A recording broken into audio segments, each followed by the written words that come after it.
Hallelujah. Hallelujah. Bow down your ear, O Yah. Hear me, for I am poor and needy. Preserve my nefesh, for I am Kodesh. O thou my Yah, Yashak, your servant, that trusteth in you.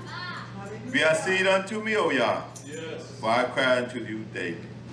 Rejoice the nest of your servant, for unto you, O Yah, do I lift up my nefesh. For thou, O Yah, art tough and ready to forgive. And plenteous in her seed, unto all them that call upon you. Give ear, O Yah, to my prayer. Attend unto the voice of my supplication. Hallelujah. In the day of my trouble, I will call upon you, and for thou will answer me. Hallelujah, hallelujah. We told you, precious Sabbath Yahweh. If you're waking us to another Yom, another Sabbaton, and brought us back into the bed once again. Down on humble knees, Abba Yahweh. We told you, Abba Yahweh, for keeping us, Abba Yahweh. From day to day, Abba Yahweh. By the strength of your mighty power, Abba Yahweh. We know it is you, Abba Yahweh, that breathe the breath of life in us once again. We're in your bed this day, Abba Yahweh. On your Sabbaton, we will lift up our voices unto you, Abba Yahweh.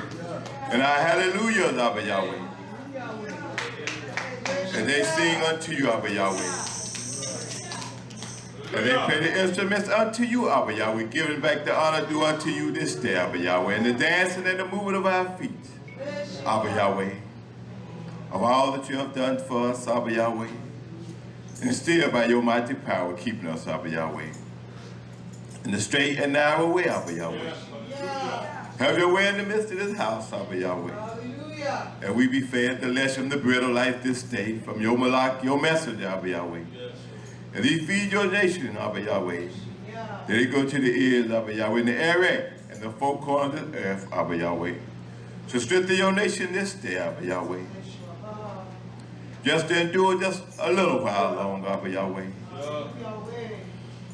Oh, precious Abba Yahweh, touch those that need a touch today, Abba Yahweh.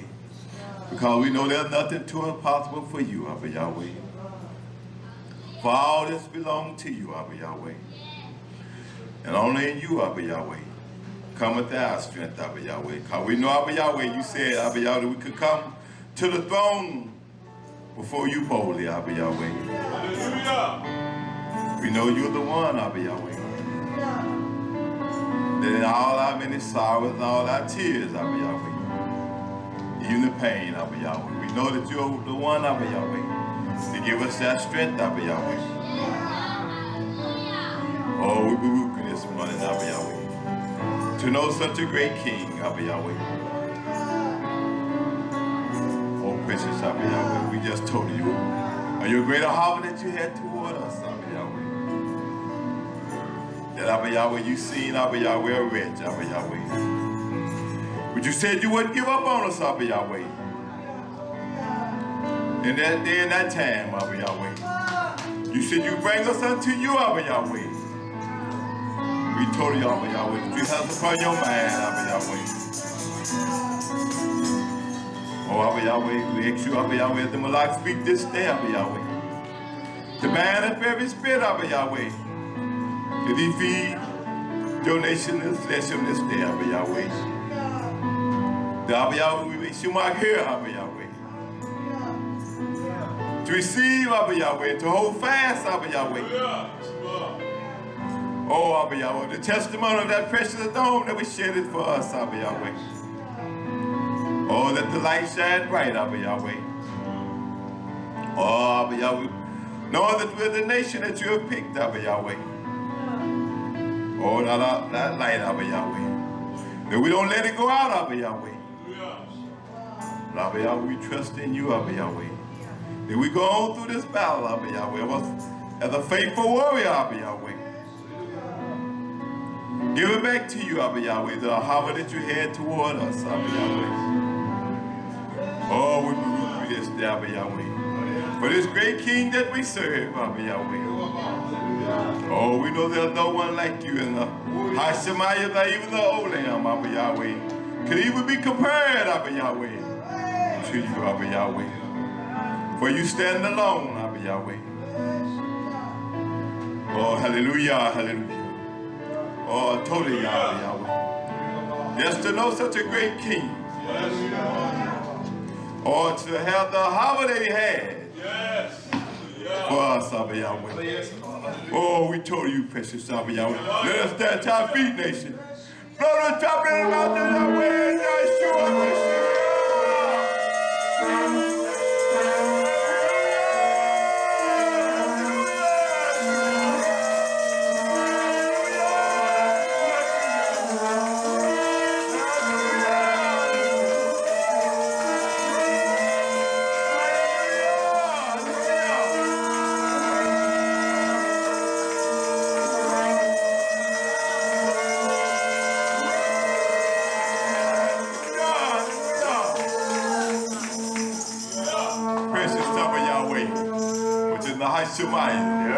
Kadosh is your mighty Hashem. Your recoup to come. Your will be done. And Abba Yahweh. And in the Hashemayim. Give us this day our daily lesson. And forgive us our debt, Abba Yahweh. And we forgive our debtors. And lead us not into temptation, but deliver us from evil, Abba Yahweh. For yours is the recoup, the power, honor, Abba Yahweh. Forever, Abba Yahweh. So be it, Abba Yahweh. May it be fulfilled in the precious name of YHWH, HWH. And we declare the nation the bread of life this day, Abba Yahweh. And the very spirit is trying to come against us, Abba Yahweh. We may Shema here, Abba Yahweh. Take heed, Abba Yahweh, to your admit this day, Abba Yahweh. Then go to the end of your nation in Iraq, Abba Yahweh. To strengthen your nation, Abba Yahweh. To hold up their heads, Abba Yahweh. To endure that the light be set up on the hill. And can't be hid, Abba Yahweh. In the presence of the name of YHWH, HWH, I pray. Hallelujah.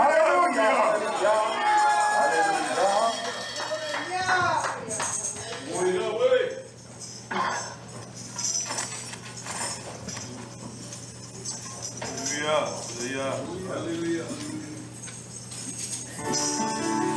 Hallelujah. For Yahweh, your name, it is great, and is greatly to be praised. So as your presence is in the midst of YisraYah'ale, we shall offer the offering of Torah, Shahah, unto you, Yahweh. Come on, YisraYah'ale. Hallelujah.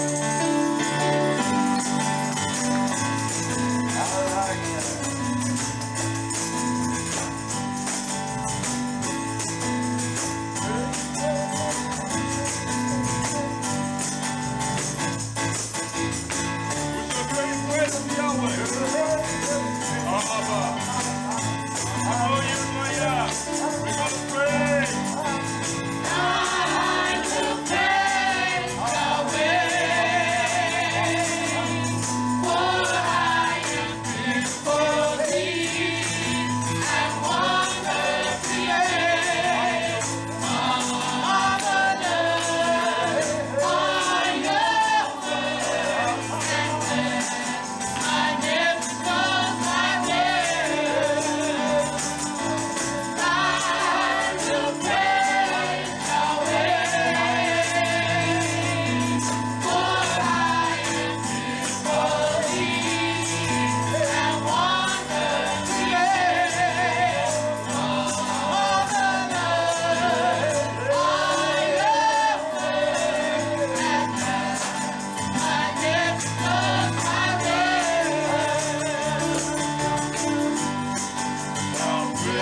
on to a salutation to all in Shabbat Shalom.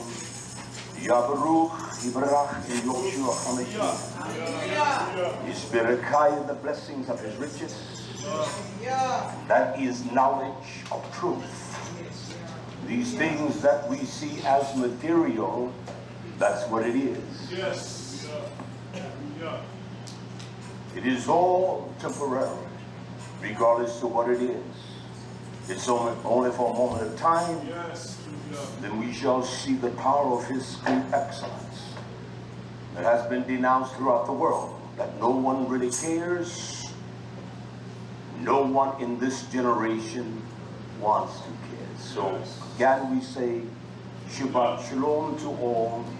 And the teaching that I have elected to teach today has been on my mind for many years. I'm going to teach it today without any kind of interpretations of words. We're going to define things by the essence of the introduction into a society that we live. We'll read from the book, we will establish what the book says. I don't like using the words that I will use today. They are so reprehensible, vile, and evil. They're from the gutters of hell. But the Torah defines all things. It gives meaning. And we will give meaning to everything. Those that rejoice in this adjective that modifies who they call a brother, which is a noun, and it modifies, it gives a certain depth, one's ignorance. And these are the ones that say they are filled with love. They are filled with love, but they do not have the achada of Almighty Yah. I will prove all things without a shadow of a doubt.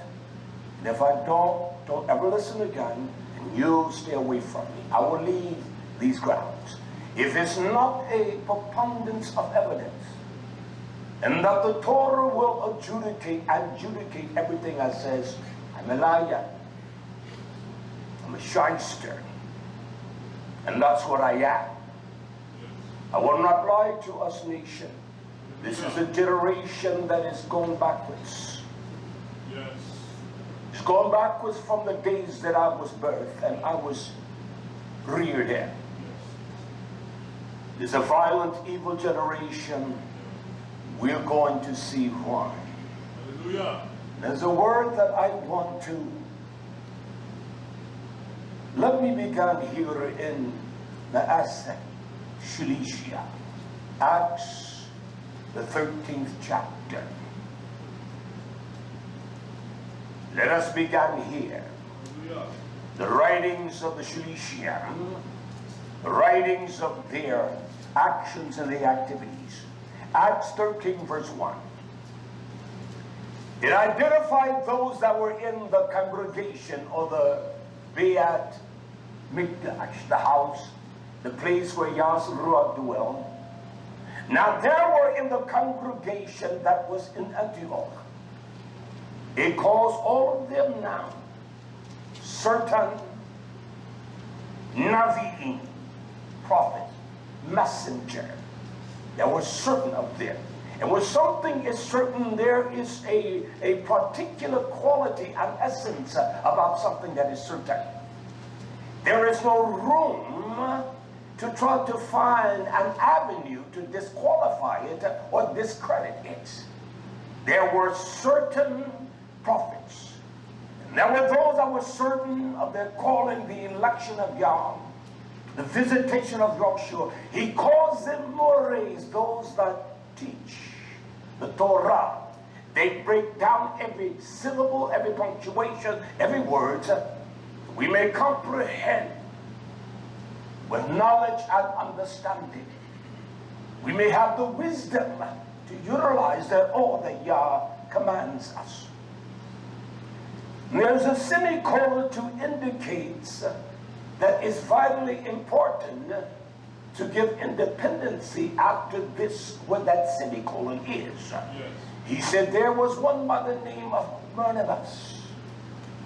There was one, it gave no clarity to Barnabas, but it gives clarity to the one that is called Simeon, who was called a Niger. In the Latin terminology, they would say Nigger. In the Greek, it is enunciated Nigger. It identifies an attribute of one thing. He was black. And that's what the word implies. Yes. And so there are those that have taken upon this word and introduced it as one of the most vilest identity of any people. We will find out what a Negro is, what a nigger is, what a NIGGAH, N-I-G-G-A, and a NIGGAH, N-I-G-G-A-H. How did it derive from this? That indicates a complexion. Yes. Where is this land even today where he's from? You must understand that Hebrew Israelites were called those from the largest continent in the world. They disqualified them. Now there are a few groups began to gravitate, say, well, because the theses of their lie, the doctrine, it is false and as wicked as hell. Yes. That's a fact. It exudes a certain exaltation of pride and arrogance. You don't have a pot to piss in, or a wonder to throw it out. Yes. Nowhere even in Mizraim. He made his nation prosperous. And they were identified because of the hand of Yah was upon them. Yeah. He was from Nigeria. And it talks about Lucius. He was from Cyrene. Where is Cyrene? It is in Libya. And these are those, so you tell me that only the house of YisraYah'ale came here to America and the Americas? You are a filthy, dirty liar. Yes. He was from Cyrene. Well, that doesn't imply that he was a Israelite. Can I say this to you, all my friends? Everyone that was in the region of Abraham, they were called Hebrews. Yes. That's what they were identified as. Yes. I am YisraYah'ale. Simply that I have overcome. Yeah. I'm not drawn to the delusion of these wicked, dirty lies. I'm going to cover it all today. And I will not apologize to anyone. No one at all. Yeah. It talks about those that, and there was one called Manaim, which had brought up Herods, the Tekra, and Shaul. So there were this assembly of men, yet it identifies one, Simeon, from Niger, Nigger. Nigger implies black. I've searched the annals of translations. There are things on the internet I will pay for, certain dictionaries. And there is one called Hippo Words. It's a very tremendous site. It will translate a word from English into 67 major dialects. It enunciated for you. And in every dialect of the tongue, it means almost basically the same. Black. Whether it's in Latin, whether it's in Greek, it all means the same. And most enunciated in this capacity, Nigeria. negra.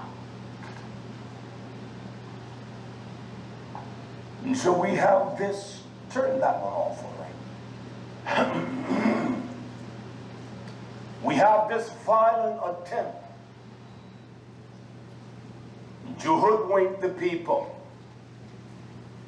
And the people are being hoodwinked. They're deceived, and the violent concepts of these erroneous lies, they're vile and they are wicked. What does the Torah says about the word nigger? I have no sense of teaching this and uttering those words out of my mouth. I'm just honest. They will call even the mothers of them that birthed them, one of their mother's age, they will call them the nigger. It begins with the B-H. That's how violent these devils and these dogs are. Yes. You have to identify what the Torah calls one that is acting niggerly. It will not identify them. I will bring it home from the book, all right? I want to read from Sirach, a teacher that was well qualified. It's amazing that they will choose to read what books that we call the lost books, what they want to. He is a messenger of Yah to infuse the minds of those that were given into labor for Yah, those that were of the YisraYah'ale descendants, and elected according to the knowledge of Yah, to instruct them in the ways to walk and how to carry oneself. And your disposition must be proper. Our disposition must be proper. We can't be phony and fake. And a juvenile full of lies. He instructs them here in Sirach 31, beginning at verse 20. He says to them, in order for you to have this healthy sleep, it depends on moderate eating. Just eat, consume what is necessary. Don't become a grammatizer and a dog and just eat. Don't do that.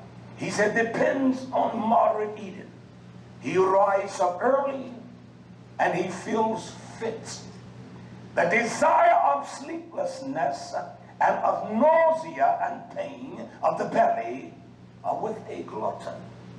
Those that if we eat the dietary law of Yah's Sadiq, his Torah, we will rise up by the fruits of his Ruach with joy and delight in our bosom. We will always feel refreshed. This has more to do within some natural connotation. We will feel well and fit. We will feel eager and ready to go. We're not slothful because we've eaten the lies of our own minds and our own corruption. We are diet on that which is corrupt, full of lies, and it has no value. And that's the truth. He says if you overstuff with food, if you buy food from those that are like you, and you know that it is erroneous, it's one thing that is bringing this nation and people to hell is that thing that you call a cell phone. You spend most of your time on that, and you don't give a damn about Yah. Yes. You don't give a damn. True. You got time for every kind of wicked, violent. That's what you're eating at. And that's why there's so enthusiasm for Yah. Yes. That's why you're not energized. You think you're doing something what makes you look big, clipped on your side. That's bogus bull. Yes. I've never done that. Never. Never. Yeah. That doesn't make you something. Yeah. But you think stupidly like that, and that's a fact. Yes. He says that we overstuff ourselves with the natural food and what we call spiritual food, digesting lies, and everyone on YouTube you're listening because it appeases you. This word is tend to cut you. and to show you the damn dog we is. Yes. And the vomit we have been eating. We've been eating on tables that are full of pilk, Yes. stinking pilk, rotten pilk. Get up in the middle of a meal and you will have relief. When you know that's a lie, when you know it's wrong, but when you know it's not according to Torah, get up and say, I don't want to hear no more. I never, since I've been here, let people tell me things. And that's the truth. Well, you know my friend back there, hold up, whoa, get him. And address that to his face. Only a cowardly dog will do that. A coward will wait back, the dog will. And let all the other ones go forth. Walk the same way. Knowing that the matriarch is going to be the first one to eat. And they'll wait back and see. And if the coast is clear, they will come out. Yes. And this is a spiritual analogy. This is not some natural metaphor. Hallelujah. With that corrupt stuff, we're going to be sick. And that's just a fact. Get up in the middle of the meal and relieve yourself up. And then YisraYah'ale says, listen to me. This is what y'all said. Listen to me, my son. Don't listen to you and that. Listen to me, my son. And do not disregard the wisdom, the judgment of Yah, the counsel, the Musa. Don't disregard that. The Yirah, don't disregard me. And in the end, you will appreciate the words of judgment. You will appreciate the words of counsel. You will appreciate the words of understanding. You will appreciate the words of wisdom. You will appreciate, there will be an aggressive love for my word. In all your words, be quick, whatever you do, be quick, be slow to speak. Make sure that you're energized to hear. We're not energized to hear, we're quick. Give an account of my opinion, and your opinion doesn't mean a damn thing. Hallelujah. It is about as worth as much as you is, and I is. It has no value at all. So you must be quick and you must be industrious. You must apply yourself. There's nothing like a slothful, lazy dog. Will not even bark if the enemy comes. And there's nothing like us that are slothful and lazy. Yes. There's nothing more violent than a sloth. Yes. And then he says, no sickness, ill will overtake you. I buy that. Hallelujah. I buy it YesHWH. with his integrity. Hallelujah. I have no money to buy it. I just have my love to receive it and believe it. Men will praise the one that is liberal with food. In essence, you will hear everyone. I want to hear everyone out. That's a fool. You are silly. You're immature. I don't want to hear it. When people speak to me 5, 6, 7, 8, 10 words, okay, I really don't want to hear it. That's it. Unless you're confessing your wicked ways and your sins, it's not worth the value of the spittle that comes out of your mouth to utter it. Hallelujah. He says, not only that men will praise the one with liberal with food, and their testimony of his excellent is trustworthy. You don't eat everything, nation. You don't let that be ingested into your mind that you digest that and you begin to believe lies. You don't do that. I don't care who comes, a stranger, but those that you know in an intimate way, close, a feel of love for. You don't allow them to do you that way. Hallelujah. And that's a fact. He talks about the whole city shall murmur of one who is niggardly with food. And use the word niggardly. He used the word niggardly. One that is ill-fit and ignorant. It doesn't use the word Niger or Nigeria. The whole city would be in an uproar. when they find what they call a nigger fool. A nigger fool. We're going to identify everything I say in Torah. Hallelujah. One that acts niggerly with food. Can't get enough, hiding and putting back. And that's the way we are with words. Hallelujah. You're going to have the last word, but it's to your demise. It's going to bring you lower than the gates of hell. It's going to kill you. Yes. And so those that act niggerly with food, well, I'm glad you said that to him, because he needed that. And the one that is acting niggerly needs that. And those on the corner hollering at those that they think are niggers, they're acting niggerly. If this food, the substance of the body of Yahushua, you don't just cast it before swines. Give that which is kadosh unto dogs. They will swallow it, puke it out, eat it again, puke it out, and eat it again. And they will transform it into their ways. Yeah. And that's what they're doing today. Hallelujah. It's a fact. True. We'll get to the essence of this. And those that act niggerly with food, then there's a comment. He talks about, and their testimony of to his niggerlessness is accurate. In essence, when someone is a damn fool, you know you're accurate. And someone that is wise knows a damned but twisted fool. True. Know when someone is acting outside of the paradigm of Yah. Look at that fool. Yes. And the whole city will know that that one has this nigger aggression. Those on every corner in every major city, they call each other that.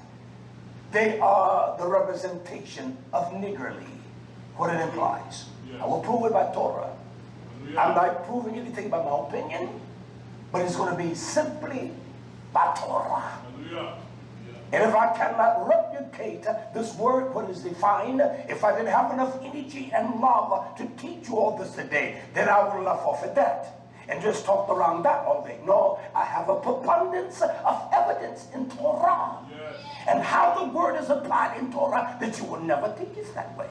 It is defined that way in the lexicon of Torah. Hallelujah. That's fact. So everyone will know that that one is niggerly. And those that are niggerless, yes, they will say, I'm glad I don't act like that.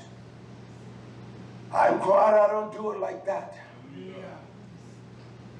And they don't realize they're eating one thing, that's puke, vomit. And that's just a fact. I don't go to the internet for inspiration or anything. I don't go there to hear what others are saying. I don't. Because everyone that is semi here will utilize this terminology against people who look like me. Yet the true nigger doesn't look like me. Right. His skin complexion is not like mine. Hallelujah. His color of his skin is not like mine. I'm going to break this thing down to its final detail, all right? Hallelujah. And they take pride in that. But people of your hue can call each other a nigger, N-I-G-G-A or N-I-G-G-A-H. It's their environment, it's their heritage. It may be yours, fool, but it's not mine. Hallelujah. They say such stupid things as though they invented the word. We'll find out. See if this preacher is genuine.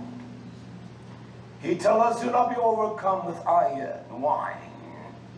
Do not be overcome with, do not aim to be valiant over wine.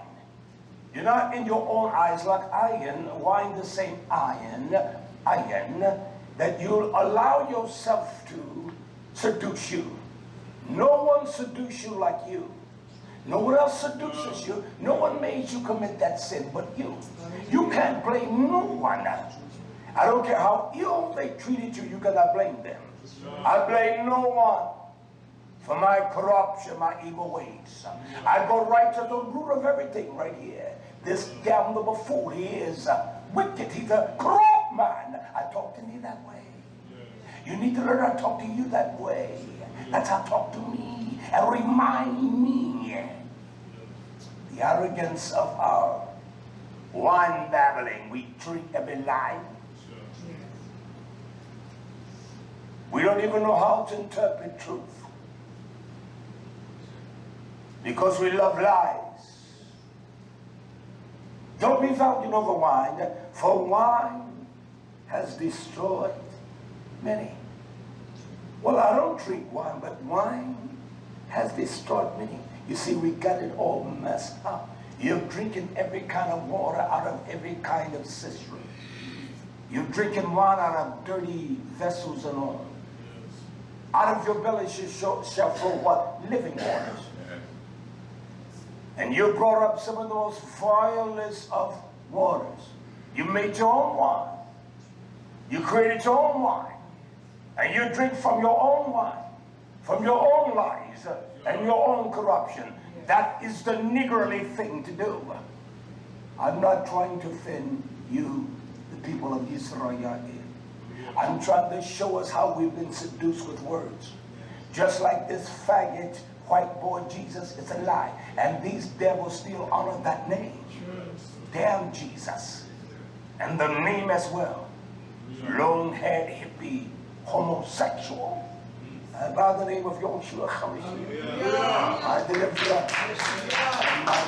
I will not do it.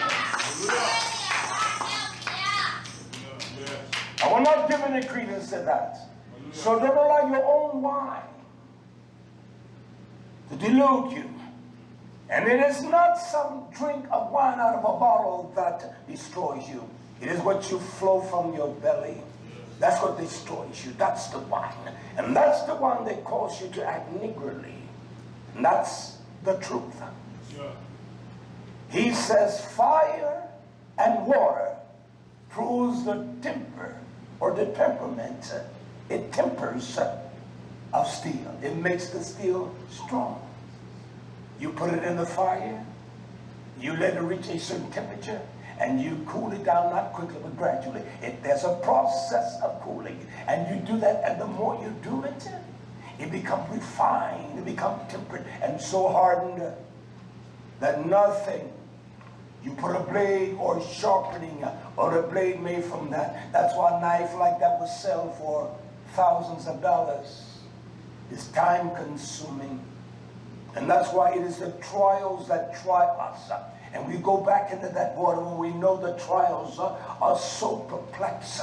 And the sin rises to the top. And it is the heat that draws the draws. We go back into that water again, to that living words. We keep it in our minds that make us alive. We go back to that living words. And we drink from that well, nation. That is what makes steel steel. That is what makes it temper. And that's just a fact. Hallelujah. Fire and water prove the temper of steel. So wine tests what you drink. It tests the heart in the strife of the proud. And those that think there's someone we have in this nation because of one's complexion of skin. Your damn dirty white skin doesn't mean a damn thing. No more than you that think you are a Negroid with your light colored skin. Stupid, immature. Give me some black skin. I like mine's black. Now when you look at me, you see shadows under my eyes. And this world has taught me to be ashamed of that. I'm not ashamed. And that's a fact. But this was ingrained in our minds when we were young. Curtis Mayfield with the song High Yellow Gale. High Yellow Gale. You just what has risen from the belly of this people that's blacker than blue. And that's a fact. When I was in the military, we would have what we call rap sessions. and we would rap all night. We would debate and we would rap. And so you have to be abreast of many things. And I was much more abreast than many of them. I'm not going to say all. I had some bright men in the military in my youth when I was in there. College graduates. In law school. That was just a fact. And we will battle to the deepest. We will battle. And I always put myself in a position to battle the best. I didn't want to battle the boys. I wanted the grown men. And we would battle for hours. And so I'm a test-proven commodity to battle you if you want to battle me in this book. Hallelujah. So that's what it is. It is the heart of those that are full of pride, and they think that they possess the essentials. And they're eating from every kind of vile table. As y'all said, as people, their tables are full of vomit. It's puke. Yes. It's the utter stench of pukery. I will not eat from it. The things I hear, principles within the framework of one's speech, and that's all I want. That's true right there. The rest I will not buy. I want to clarify some things as I began the depths. I wanted to lay that foundation with the word Niger, Niger, Nigra, or Nigra, in the Latin and the Greek language, because they're you that are emphatic with the Greek language. I want you to understand this form of speech, and the forms of speech where the words are basically the same. They're words that cannot be translated into other languages. And so they take upon the phonetics of the words where they hear it. Niger, Nigra, Nigga. There is no word for that. I remember when I worked at Goodwill. They had a person there, his name was Buntia Sahara. And there were words, he said, oh, I don't understand. Because in his language, one word, if you said cow, it means all cows. Every kind of cow. You got to have a heifer, a yearling, a calf. Oh, I don't understand. So confusing. And it is. I want to define the meaning of the word. This word niggerly is an adjective. And we all know that in a sense of schooling, I have none. That an adjective is meant to give essence or to modify two types of speech of our language, a noun and a pronoun. A noun is a person, place, thing, and a pronoun is a specific. So how can an adjective describe, or you say that that is a form of endearment? So it modifies. So the word niggerly, it means this. One that is aggressively stingy. See, that's what niggerly is. It's one that is stingy, miserly, so stingy that they wouldn't give a dog a crumb of bread. They are ungenerous, they are small and scanty. So you tell me to address one that calls himself a Hebrew Israelite or a YisraYah'ale in this terminology, and you call him a brother, it is endearment. You are filthy, Yes, dirty liar. Hallelujah. And in hell you shall lift your eyes, because I'm going to answer all things from the book. Hallelujah. And the word nigger, N-I-G-G-E-R, it is not a noun, but it is used as an adverb.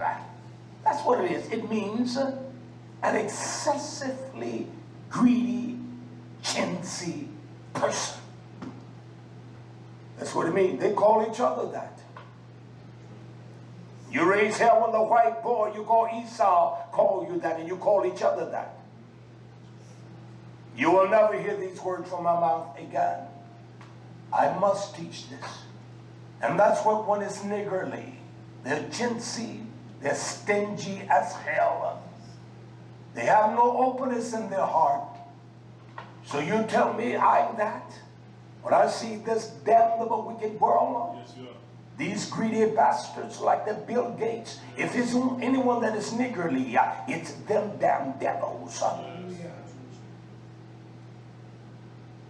Those are those that are acting niggardly.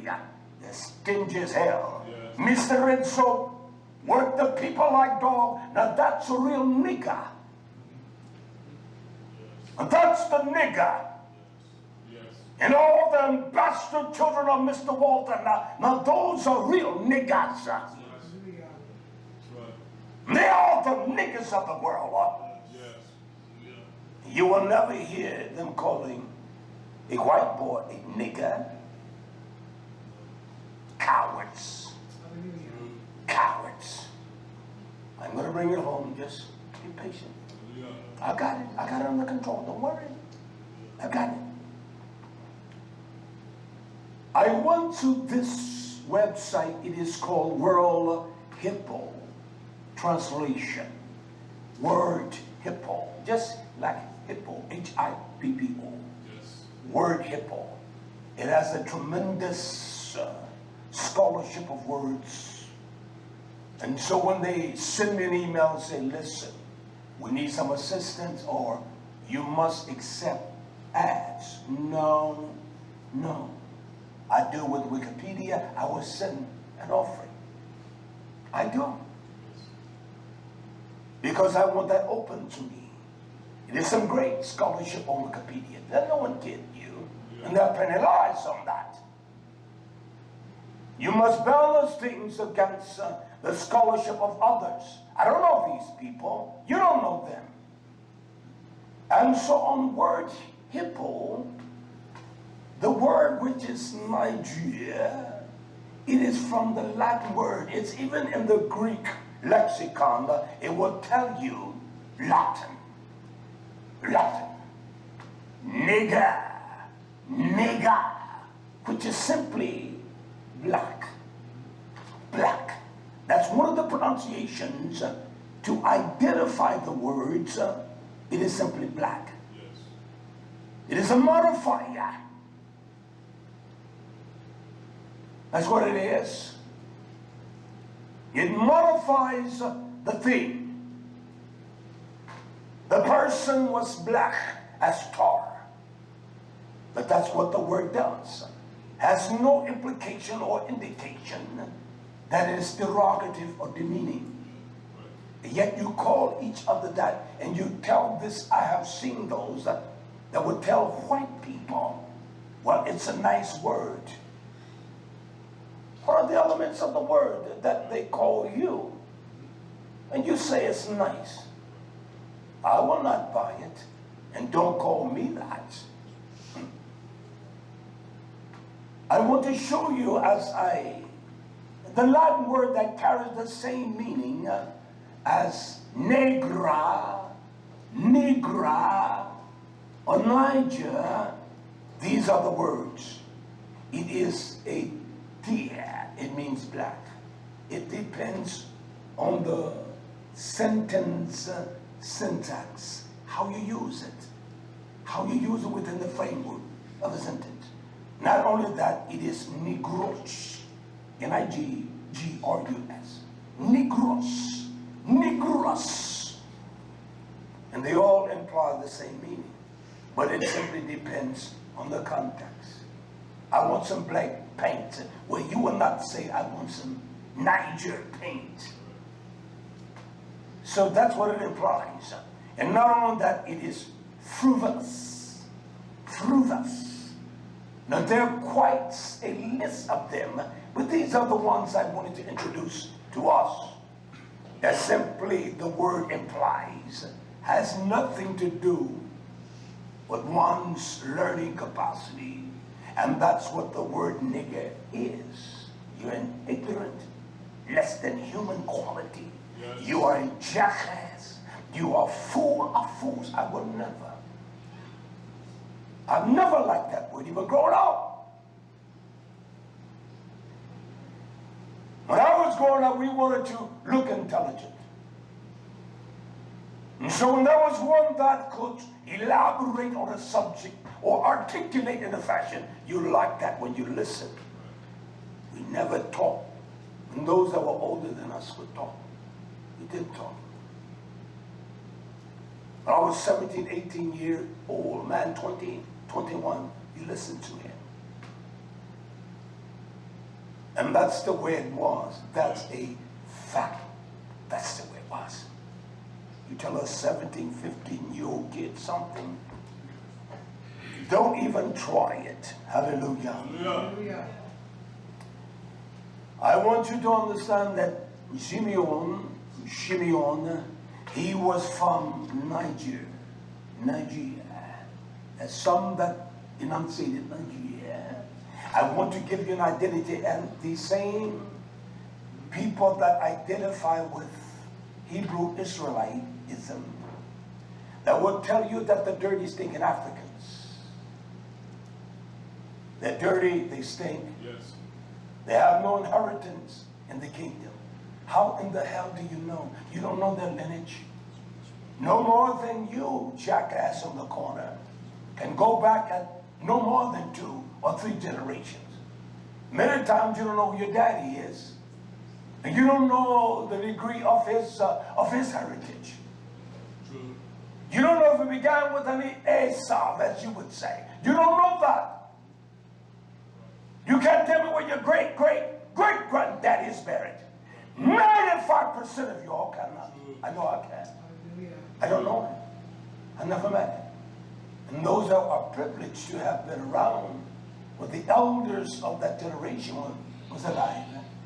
You weren't around at 17 today unless he's 100 years old. Very few reach that plateau. And that's just a fact, nation. I don't even know no one on my father's side. I don't know his father. I don't know his mother. I don't know their parents. I don't know. And if you would do your own research, I got a chart that I put together many, many years ago. I went back 2,000 years, letting a generation be 50. It took 150,000 on my mother's side to bring me here. It took the same amount on my father's side to bring me here. It's all in one blood.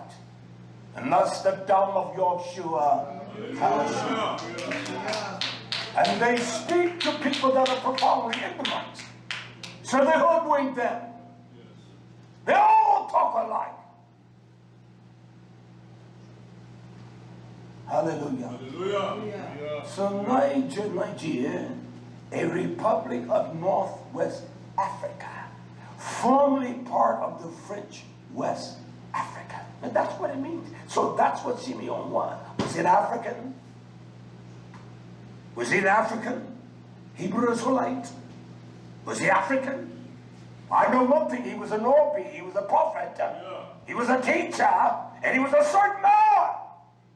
And when he heard of this mighty one, of YisraYah'ale, he got there. He sailed the seas and he walked the miles. He was there. So this philosophy of lies that you all have perpetrated, it's a lie. It's a lie. It tells you where it was from. Not only is that the word Nigeria, it is a river in West Africa. It rises from Ghana, flows northeast to Mali, and southeast through Nigeria to the Gulf of Guinea. 2,600 miles. Nobody ever talks about this river. Nobody. They talk about the Great Nile. They talk about Tigris. But this river is not mentioned in the Bible, in Scripture, in Torah. And you see how they've confused things? But that's not all of it. I've got something for you. Well, you're not saying anything. I don't want to say anything. I want the book to speak to us. Yeah. As I've said to us before, I want to give us the etymology. I want us to give us the time, how words are introduced by the linguists, whether they're ignorant, right or wrong. They create language. They create what we call linguistics, speech. A pattern of speech that is comprehensible by those that you're speaking to. Now, they tell us, and I've heard people in my youth say, well, white boy can't say nigger. Black people say nigger. Nigger. Like either is of any respect or regard. As though that they are the linguists of the word N-I-G-G-A or N-I-G-G-A-H. They are stupid. Yes. That's the way we spell it. You can't say N-I-G-G-E-R. It's the same thing. I want to delve into just a little history, all right? Yeah. The etymology of this noun, the words nigger. It was introduced 1786, early nigger, 1568, Scottish and Northern English dialect. All right, you bloody nigger. That's where it came from. Yes. It was nigger, nigou, from the French nigri, and from the Spanish negro. That's what the word, Spanish negro. That's how they say it. That when they call someone black, negro, that feedback. You all hear that? I can hear it here. Just hallelujah. Hallelujah. From the word negro. From the earliest of the uses of it, the first time it was implemented into society, quote, Knott's interpretation, the term that carries with it, and all of the oblique, or all of the identity, it carries contempt and rejection, which white people has inflicted upon black people. That's what it means. So you're going to tell me, fool, that N-I-G-G-A or N-I-G-G-E-H, it's a bromance or a care. You are a filthy liar. You are a twisted devil. Period. This was cited in the book Growers, 1965, by Harold R. Isaac. And we're going to get a little deeper here. But as to the black African Americans' inferiority was at one time a new universal assumption in the English-speaking land. They didn't know what to say. Intelligence, intellect. The word in some cases could be used without deliberation of insult. So in essence, the word was not meant to insult. It meant to carry out the connotation of what it means. It deals with the Pacific of the word black, B-L-A-C-K, period. Most sympathetic writers, late 18th century and early 19th century, seem to use black. That's when the word black came into the institution. And after the American Civil War, colored people. They will call the people of my youth, they are that nigger down. No one created that but those that had the mastery and the lordship over a people. It was not even introduced until 1855.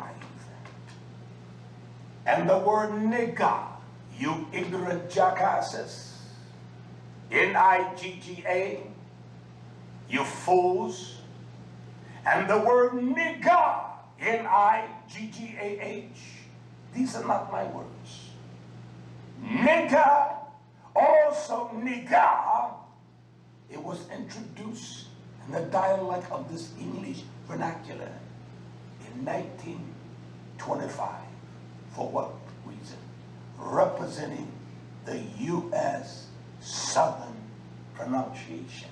So it was a word that was introduced to our language because of the way that Southern people said it. See that nigger there? He's a nigger boy.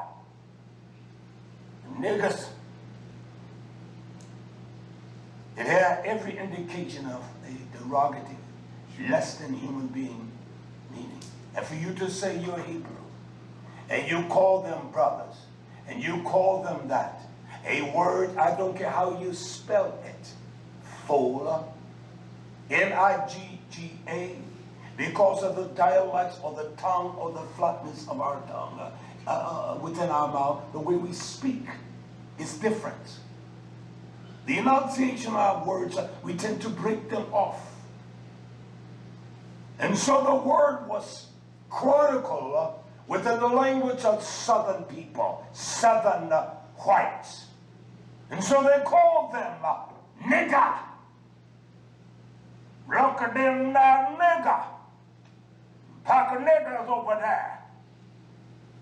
They never nigger. It was the most cruel attempt not to marginalize, to be known without any intelligence of knowledge, a kind, a people that look like me. And for you to utilize that, go to hell, little boy. It's insulting your mama that you say you loved.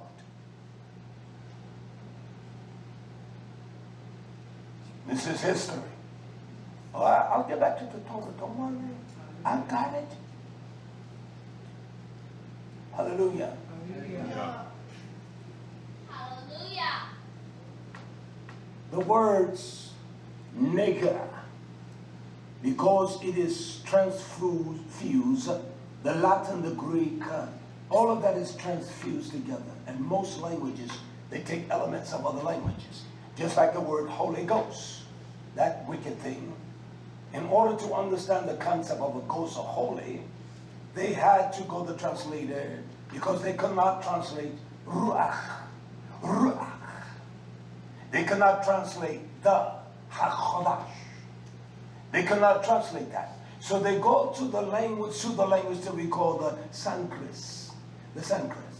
It is one of the, India has 17 major languages. We have one in this country. That's English.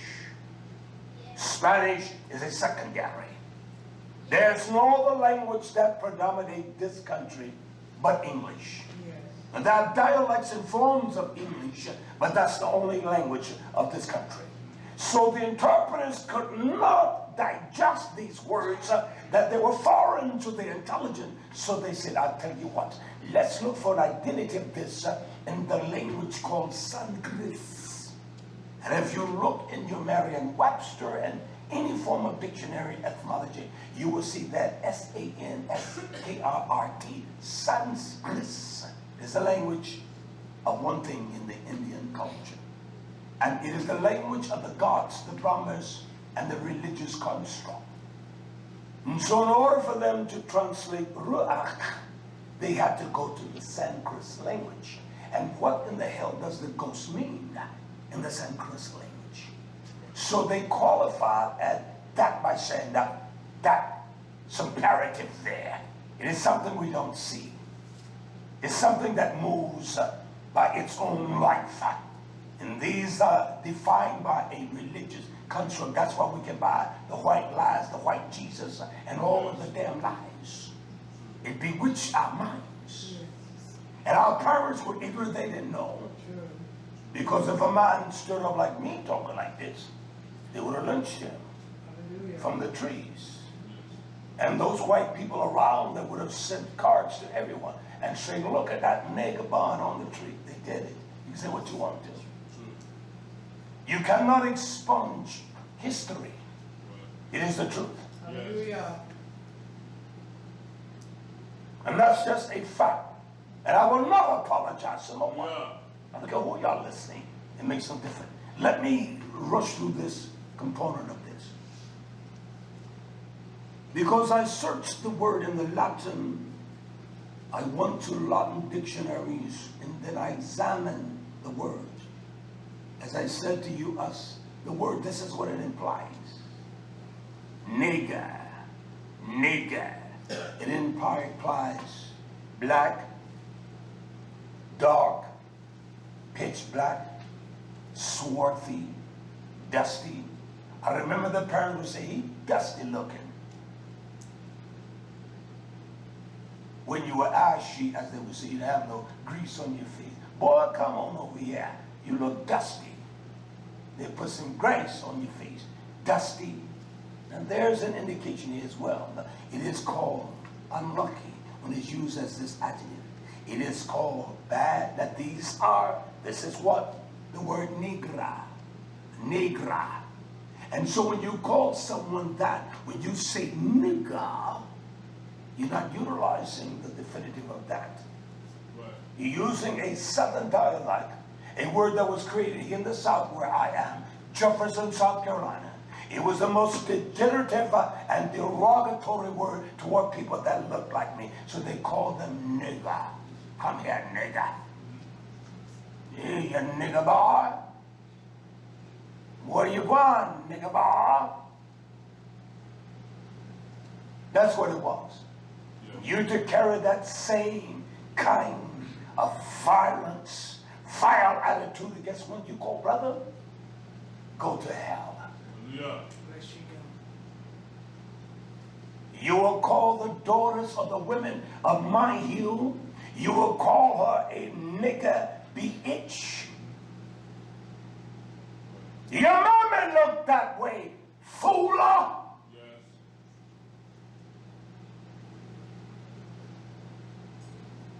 Well, I'm fair-skinned the way you got a little fair whiteness in you then. Right. Somewhere someone rode the horse there. Right.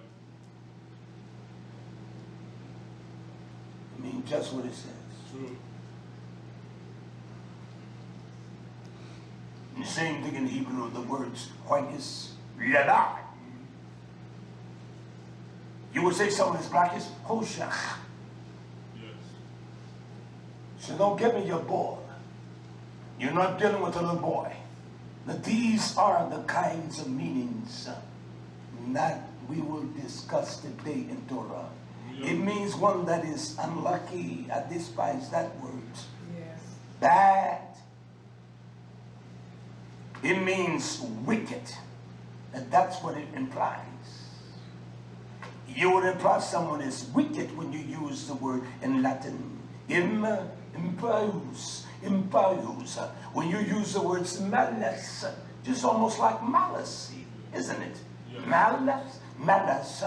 When you use the word improbus, or improbus, that you're a wicked individual. That you're wicked. So although it has the attachment to the word nigger, it doesn't carry the same connotation. Right. None whatsoever. There are words that you call synonyms that sound different than the word you're using, but they all have the same meaning. Yes. They imply the same in this language, in this country. Now, to press beyond that, I want to go here. I want you to understand what is written in the book of the writing of Yeshua, Isaiah. I want to show you what the word nigger, niggerly, nigger, what it means. You got someone that digs deep, Yeah. Bless ya. but you're lazy. No, I'm not lazy.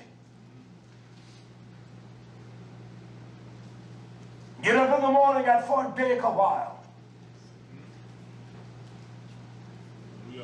You got someone that go beyond the peripheral Yeah. Yeah.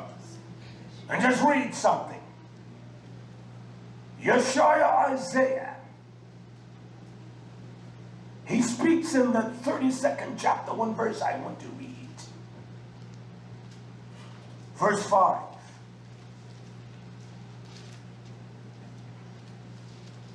He says here, he talks about the vile person. Those that are evil, sadistically vile, has no concern or care for anyone.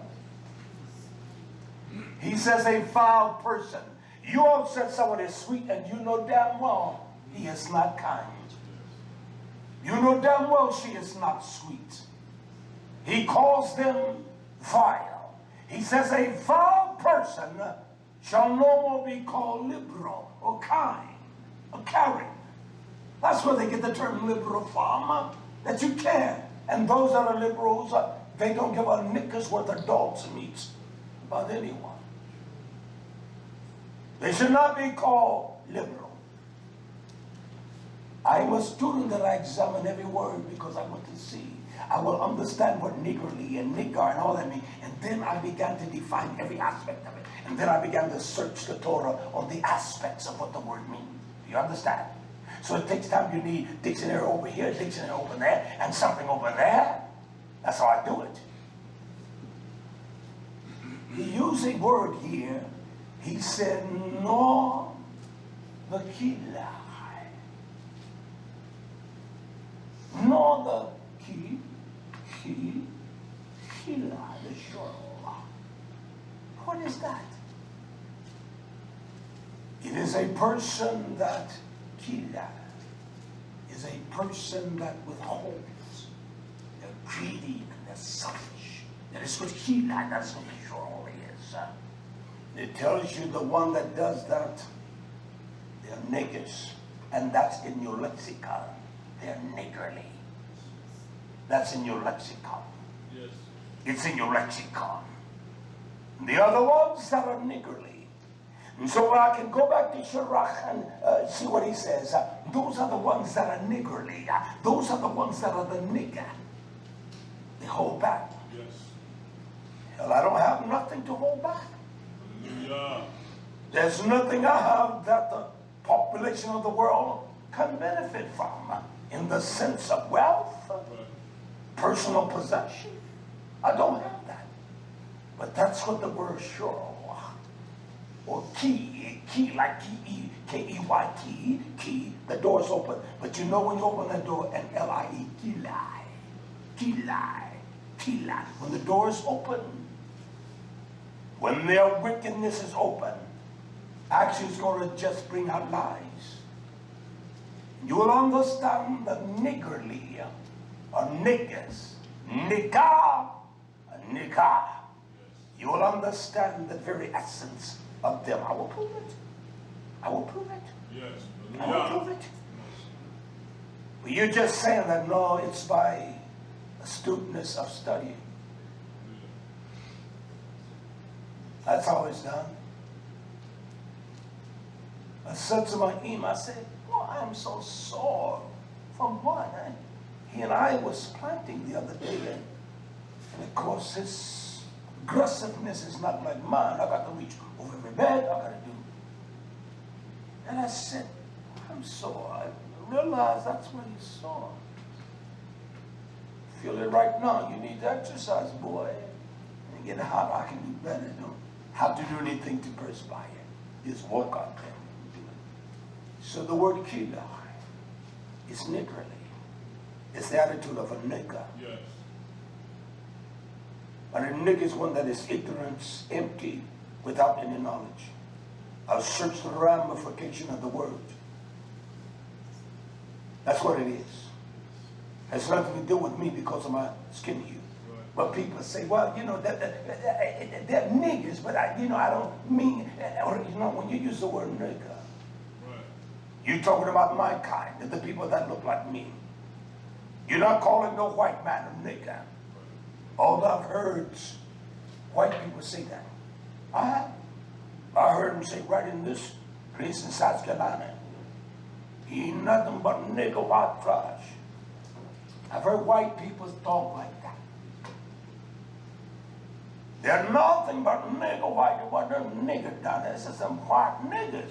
Who was that? The one white boy was telling me someone, because they were so filthy. The house was just out of order, trash everywhere. You want to tell you something, that preacher? That ain't nothing but pure white nigger trash down there. That's all it is. The nigger white trash. Did y'all get that? That's what he said.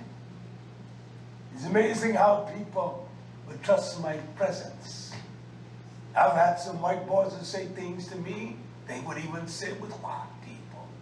Ted Fitch said to me, here in 1955 Bel Air, white and candy apparatus. He wanted me to go with him one day to do some business. He wanted to show, he was trying to get me involved. I don't want to be involved with that politics, nothing. So we stopped by his mother's house, got the Bel Air. He said, you drive this. I want to take this car back to my mother-in-law, and I want you to drive the Bel Air. I said, man, I'm not driving that. He said, preacher, if you don't drive this car, man, come on, man, ain't nothing but a car. Pretty to white leather seat. Nice Bel Air. Vintage 55. So I jumped in the Bel Air, and we go to his mother-in-law's house. He drops off that car. He gets in. Now here is your car. I'm not driving. Period. So we're driving down the backwoods. He would never say this to white people. I know one day we were in the courthouse, and there was nothing but white officers there. Deputy sheriffs. This big, tall black man, he was taller than Zarkane. Very cool. Blacker than me. Nice blackness. And I will never forget, I was right there. He looked at all those deputy sheriffs and said, I want to tell you all something. They all knew him. Hey, Ted, he's a politician. They all knew him.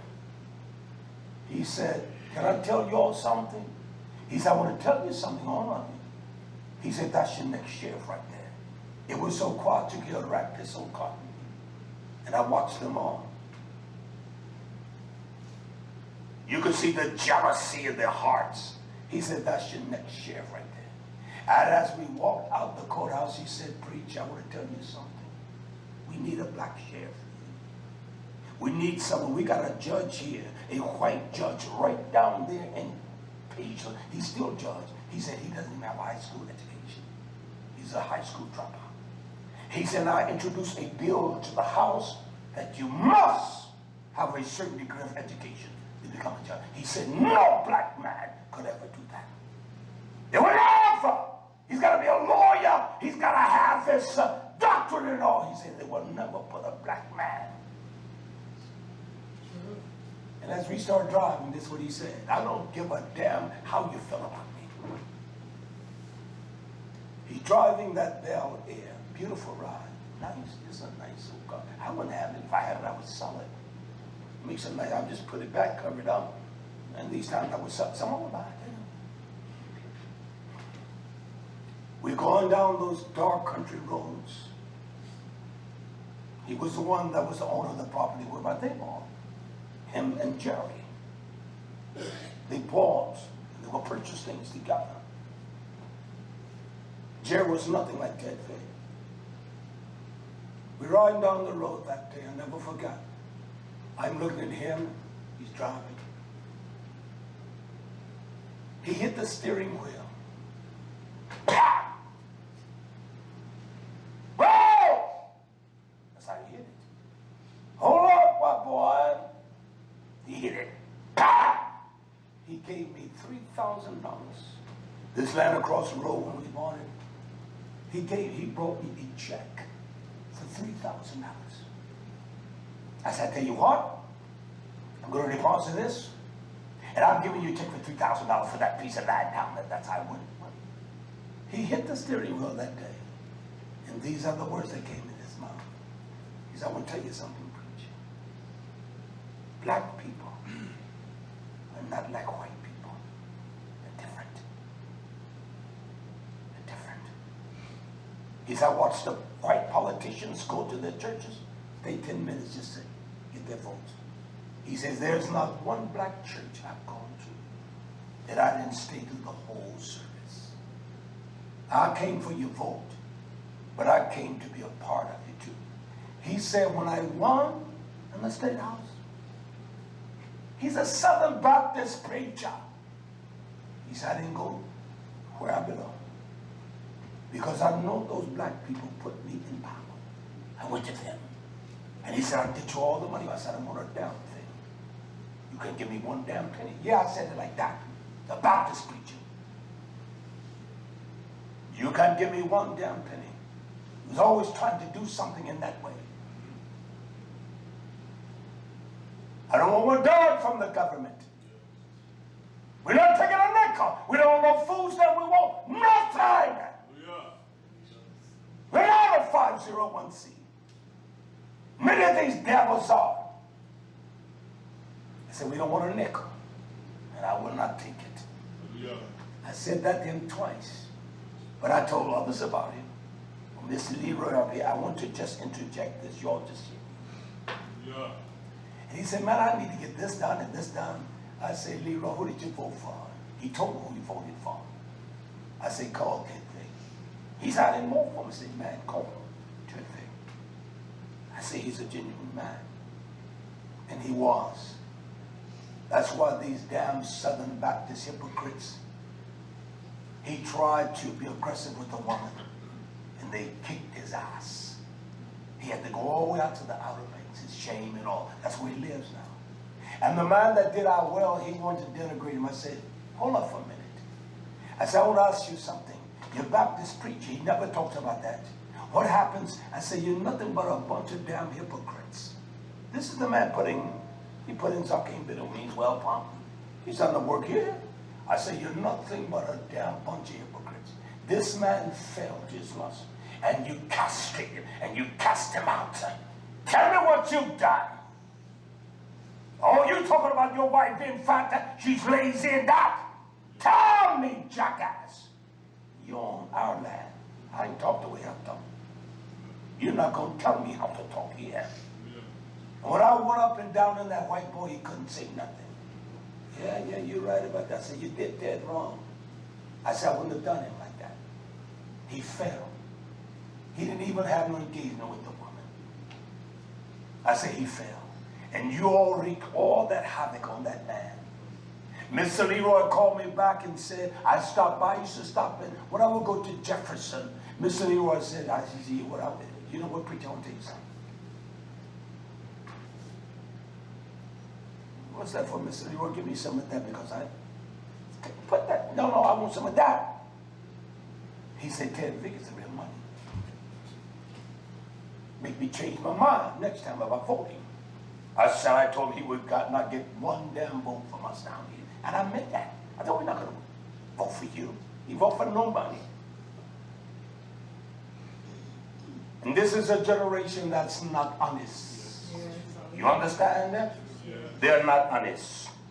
So these are the attributes of a shirl. Or one, he said, nor the shirl. He said one that is, that goes whole. They're stingy. Isaiah 32:5. They're stingy. They're dogs. Said the bountiful. They withhold. Said to be bountiful. And those are the ones that we think of. YHWH. You call mama. You don't turn it. I'm all right. Turn it off. And those that have an abundance. They're rich. You marvel at their wealth and their homes. I don't. I know one thing, they got bills and they don't go to bed with shalom on their mind. They're worried. They didn't pay cash for it. The wealthiest of wealthy don't do that. And that's a fact. So we say to those that are bountiful and those that are rich and noble and they're free, that's what the YHWH mean. Well, I got it, nobody got it. I got all the knowledge, we got all the truth. You are a liar. There are groups that will tell you that the general, listen to nobody but him, he's the only one in essence. He is their God. overrides even his God. These groups override their gods. You know they don't have the same gods because they're all independent. Tell me the difference between them and T.D. Jakes or Benny Hinn. There's no difference. No whatsoever. And these are the same damn dogs who were put up at the displays with this white lie. It's a white lie. And that Jesus is not associated with people who look like me. And that's a fact. Now, color doesn't mean anything. Well, tell the white man that. Tell the white man that purports this lie, ingrains it in the minds of our children. True. Everything they see this image. You call yourself a man of the dark here, and you got this violent, long-haired, hippie dog in this stained glass outside your building. You are a fool. Yes. I don't care who you is. I don't care if you don't like me or don't love me. This is just the reality of truth. Hallelujah. And truth will burn your backside. Hallelujah. Yeah. And that's just a fact. Fact of the matter. Yes. So those that are sure or kila, they're nothing but niggers. That's what they are. That's what the Torah means when it comes to that. I even put it down. In the Hebrew lexicon, Strong's number 3596, it is kilai. It is a scoundrel. See, our old ones would call us, when they saw someone act that way, they would call the old scoundrel. He's nothing but a scoundrel. They called him knave.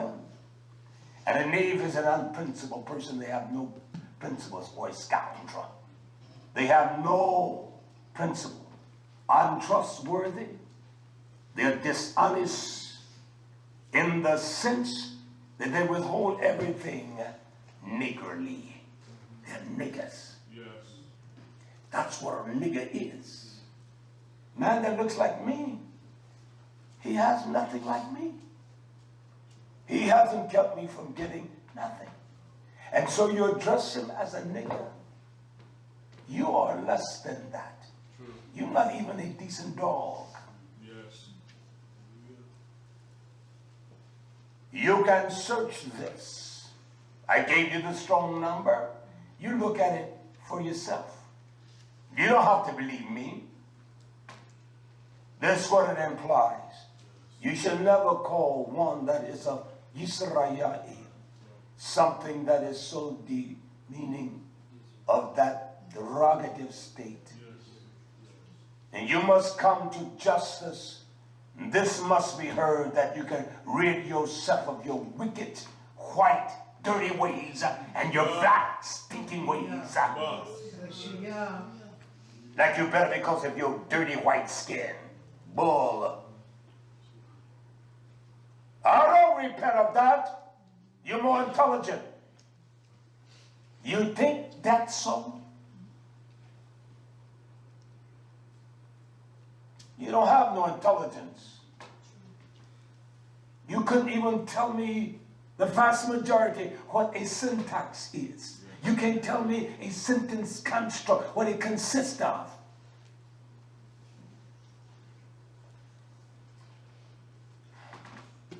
This is an ignorant world. I heard a man say this, and I want to read to you. I showed my email. He says, I want to tell you something. I want to find out why Mr. Obama was not in the White House that day that Bin Laden flew those planes into the World Trade Center. And I'm looking at all these ignorant people. I'm like, where do they find people like that? And so the reporter says, you want to know where he was on that day? Something is wrong. We need to find out. Because he was not in the White House on that day. He said, do you think there's a reason why he wasn't in the White House? He said, well, I don't know. I don't know.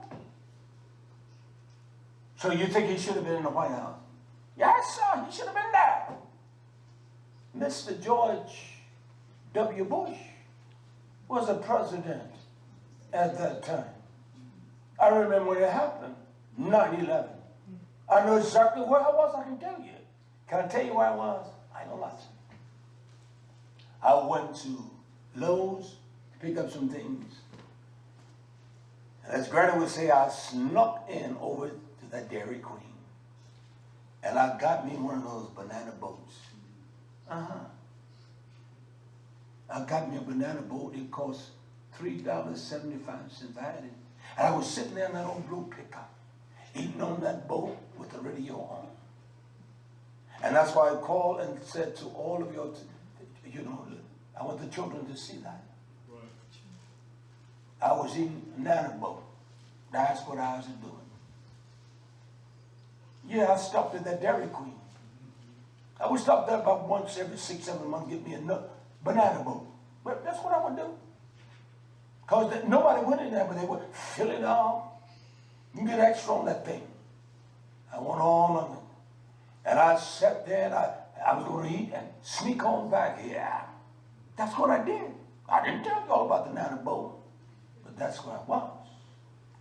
Get out of here, whatever you eat, stop that. You're such hypocrites. Sirach says here in 1133, Sirach. He says in Sirach 1133, I'm going to read quickly. He tells us to beware of a scoundrel, a killer. This is what a killer, this is what a nigger does. That's why they would tell you don't trust another nigger. And he will call that one a nigga. And yet you tell me that's an endearment of love? You are lying. Don't call me that. I will not even be in your presence for you to call me that. And for you to say that YisraYah'ale, that's what they are.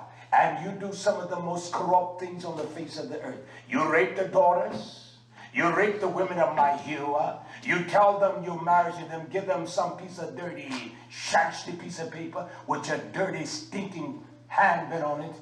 You got some old big old fat dog that call himself that this is your wife. And anytime you have some kind of relationship with the woman, she's your wife. It's a lie. Yes. There was never YisraYah'ale when the wedding feast was not done.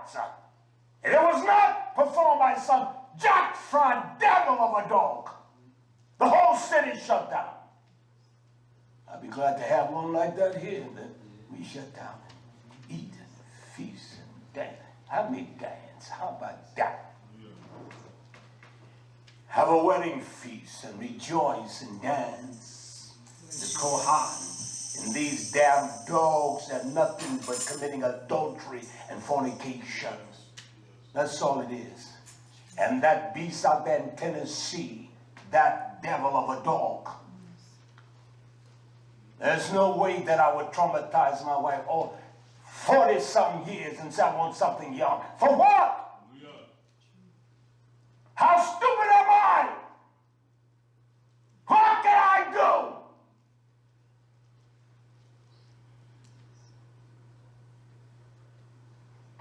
That's stupid, it's wicked. That's not beautiful, nothing more beautiful than a man save himself for his wife and she saves herself for him. Yes. That is the progenitor of love. And these damn devils will call them a nigger with the BH. That's what they call them. Then what is your mommy? I will never call my mother that. I will never tell her, I will say to my mother, if you call your daughter that, then what are you then? But I will never use that expression to say that's what you were. You were that as well. I will never do my mother like that. I've never done any woman like that. I don't care who it was. Never talk to them that way.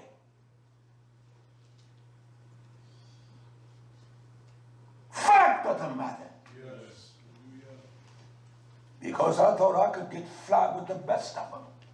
And that was no problem for me. That's a fact. I was in love with just one. I was married to nobody but that one. And that's just a fact. Let me move quickly. Hallelujah. Sirach 11:33. He said, beware of scoundrels. Kilai. This is what a scoundrel does. This is what a nigger does. He devises, or he harash, he engrave, he plowed deep. He is the one that devised evil. That's what a nigger does. I devise no evil against any man. The man I see on the street that they call a nigger, he hasn't devised any evil against me. I know the white man has. He had devised evil against the Indians, that he damn near killed them all and have them all on the reservations or in a central part of the United States where the land is not worth a dime. Now let's get honest now. Hallelujah. So I don't quite fit the qualification of a Kilai. I have no power to do that. But we're talking about the nigger. The nigger is a southern accent of the word from southern people. Look at them niggers. Niggers. We don't want to touch the reality. I don't care whose flesh is offended. Something is wrong if your flesh is offended. I don't give a damn because I believe in justice and righteousness. As much as I have opportunity to do right by all men, I don't give a damn what complexion of man's skin it is. But then there's a place for YisraYah'ale that supersedes all. No, I'm not going to rob this man because he looks different than me, because he doesn't know Yah. I'm not going to do that. No more than I will rob one of YisraYah'ale, that I go beyond just a little bit more. Now people are taking advantage of in the sense, listen, you're trying to get rid of something, I'll buy it. And there are those I don't even ask for nothing off. I just give them what they ask for. Because you know why? You're going to get something on the next go round. You go back, you'll get something. I don't even dispute the prices. I've done that. I don't even question the integrity of the value of that. I just pay them what they ask for. And there are those I know they got plenty and more than they need. No, you got to drop that down for me, son. Well, what's the best you can do? You give me the price and I tell you we can work from there. Well, no, you give me a price. No, son, I'm not giving you a price. You tell me your bottom line dollar and then we will go from there. Well, I'll take $15. Sold them. Not bothered. So you already got him on that. I'll take $15. I'll give you 15. How about that? I knew you were a man that would give me a deal of integrity. That man that we bought those barrels from, he says to me, well, what do you want to give me? I said, I give you what you asked me for. Tell me what you want. I said, I want the best you can do. The best. He said, well, what about $15 a barrel? I said, I'll take them all. I'll give him. My son will call you in a minute. He'll call you. That's how you do things. Yes. That man was out working just like we are. Hustling. Retired Air Force. Yes. He must not be retired. He didn't make enough or put back enough. Beware of the scoundrel, for he devises evil. When you find someone that devises evil, their minds will devise evil things and evil thoughts. You're dealing with a vile, evil thing. And that is the constitution of a scoundrel, or those that are niggardly, those that are niggardly, those that are nigger. That's what it is. That's what they are.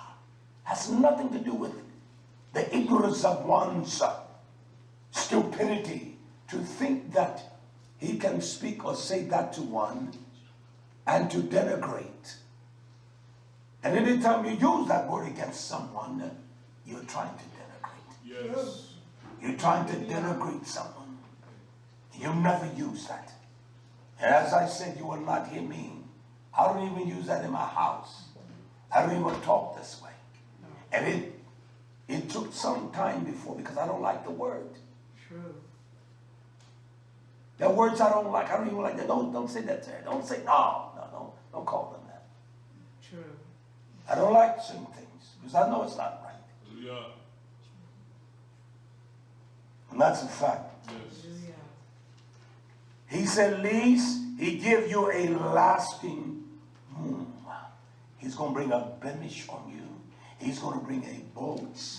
That's what a nigger does. And that's what these boys on the corners are doing to their mothers and fathers. Our daddy's stupid. I want to live. Hallelujah. I would have never called my daddy the man that I know as. I look like him. We look alike. You say what? You say what? His wife even said that, boy, she even cried that day. She said, you can't deny him. I don't know how bold he was, but I was no chicken fingerlings. I was the drumstick.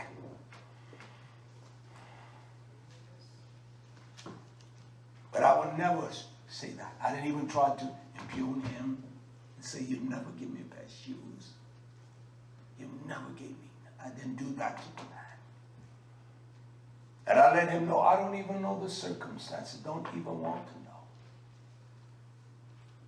I did not come here to impugn you. And if he had $1 million, y'all my witness, I would have not taken it. I don't care what he left me. I would have taken it. I said, you all take this. And you use it. I said, you owe me nothing. Nothing. No respect, nothing. You owe me nothing. I just wanted to be the man that I was told, this is my father. This is enough for me. I'm satisfied. And I invited him to come to sit down to eat with me. He was sick. He never made it. I believe that he would have. Because when he saw me, only thing he could say is that his wife says, go get the picture off the wall. Go get it. And we walked in there and he took that picture, the only picture on the wall in that room. Took it back. She was in bed sick. In essence, she said, that's your son. That boy looks like you. Even your two-fists look alike. But I did not try to impugn that man.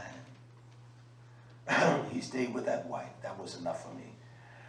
He stayed with her. Hallelujah. Hallelujah. So this is the idea of what you call this nigger, or one that is evil. One that is so evil, so sadistically evil, that there is no attachment to anyone, none whatsoever. Nowhere. There is no emotional attachment. There is none whatsoever. That's why we have to understand words. We have to understand this ra, this evil. He is the one that divides. He is the one that kara. He is the one that plows it and creates evil. That's a nigger. Within you got a whole bunch of white niggers. Yes. Yes. They asked a woman, the Trump voters, even Trump said the Republican voters are stupid. They asked the woman, what do you think about a woman? She said, the woman should never be president. Never. And the reporter said, but there are women that qualifies to be president. She said, I don't care. You know what? You just, their ignorance is just, you can look at them out and what you wrong. Oh.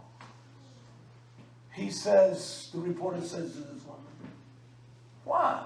Because women can start a war in a minute. They take on hot flashes and all that, and they go, boom, we're in war.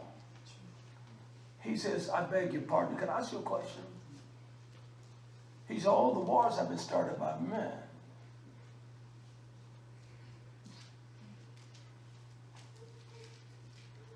Yeah, you're right. They have. Well, the president doesn't sound right for a woman. Just that name for woman. And they just look ignorant. You got to read the report. Have you read it? No, I didn't read it. But you got to read the report. You can't be a sheep, will you?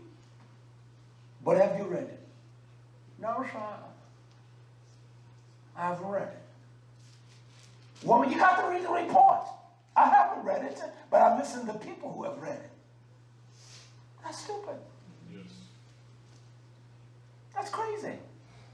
And their ignorance was so, it was just so ingrained with ignorance. You don't even have to be a high school diploma graduate to think better than that. But that's what a nigger is. Yes. It doesn't constitute my skin color. Right. The Eli Whitleys of the world made it easy for each other. I was looking to buy a piece of machinery, but the only place you can get it, Johnny C's, you can't get it. And you have to go to France to buy it. And the only supply is Johnny C's. So I looked at that thing, I said, I can make this. So when we cut them holes in the plastic out there, the little fellas must have been down, I made me they just go in there instead of trying just, I said, it took me 5 minutes to make two. I had the 2 pieces of water, so this is nice right here. I said, I like that. And cut the holes in, I said, boy, I like it, this is right. I really, really like that. And that thing cost $69 just for one. And I made it for $3. It's going, how do I know? Because I tried it. From the sharp, you don't want it too sharp, you put a little nice sharpening on that. It will work. It will work. One more place, yes, sir, Isaiah 32. Going back to Isaiah 32. Hallelujah. Isaiah 32. I want to show you the clarity of the shurl, of the kilah, from Isaiah 32:5 and then Sirach 11:33. Look what it says in the 7th verse of Isaiah. And this is what niggerly is. This is what niggers do to each other. It says the instrument also of the shurl, the kilah, or the kili, the keli, the instrument of the tool, also of the shurl, or the kilah, are evil. That's their instrument. They do evil. They love evil. They lie. They love evil. He devised wicked devices for one thing, to destroy the poor.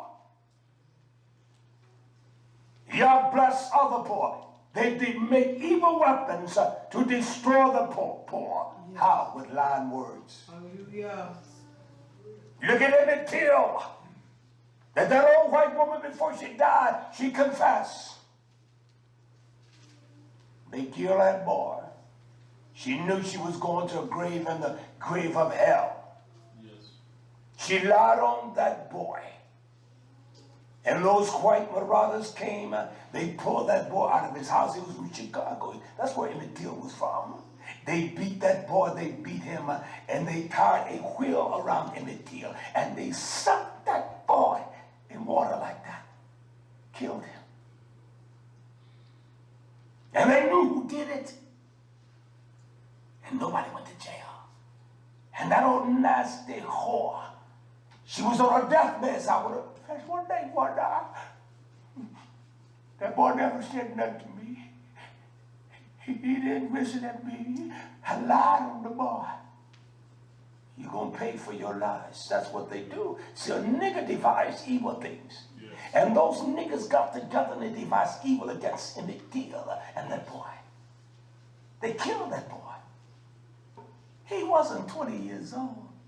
He was 14 years old. We don't even have a 14. Who's 14? You? How old are you? 214. They're thinking it's about like 14-year-old.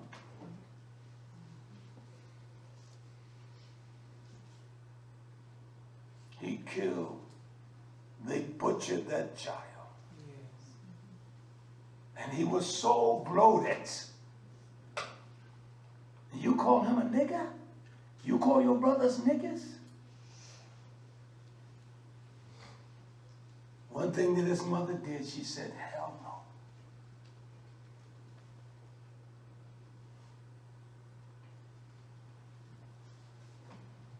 She said, I want the world to see what they did to my child. They wouldn't have a closed case. She said, hell no. No. I'm not going to let you do that. I'm not going to let you hide those niggerly ways. Yeah. They were the nigger. True. She didn't let them hide the sin. Yes, yeah. Those in the South, they got to say nigger. Young man, for someone to tell you you spell the word N-A-G-G-A or N-I-G-G-A-H, that's some kind of benevolence. That's a lie. She made them. News reporters came from everywhere and took pictures of that young boy. The way they beat him. Head swole like a pumpkin. They beat him. They beat him. They beat him. And she lied. You think she's going to get away with that because she confessed that? She's not going to get by with that. Hallelujah. Be not deceived, your heart's not mine. You lied on that boy. Hallelujah. For whatsoever man, woman soweth, that shall they also reap. YHWH. That boy did her no wrong.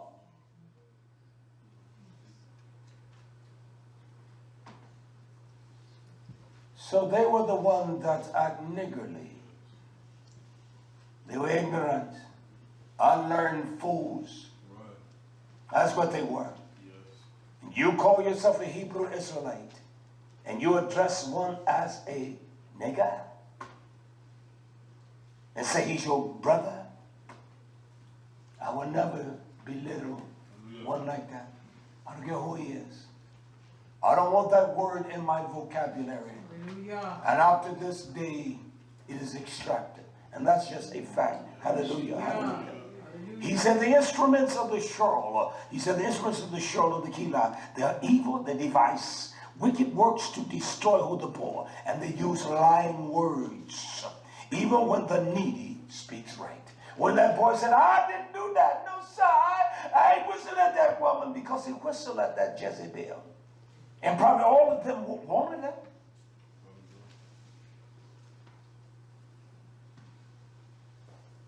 All of them.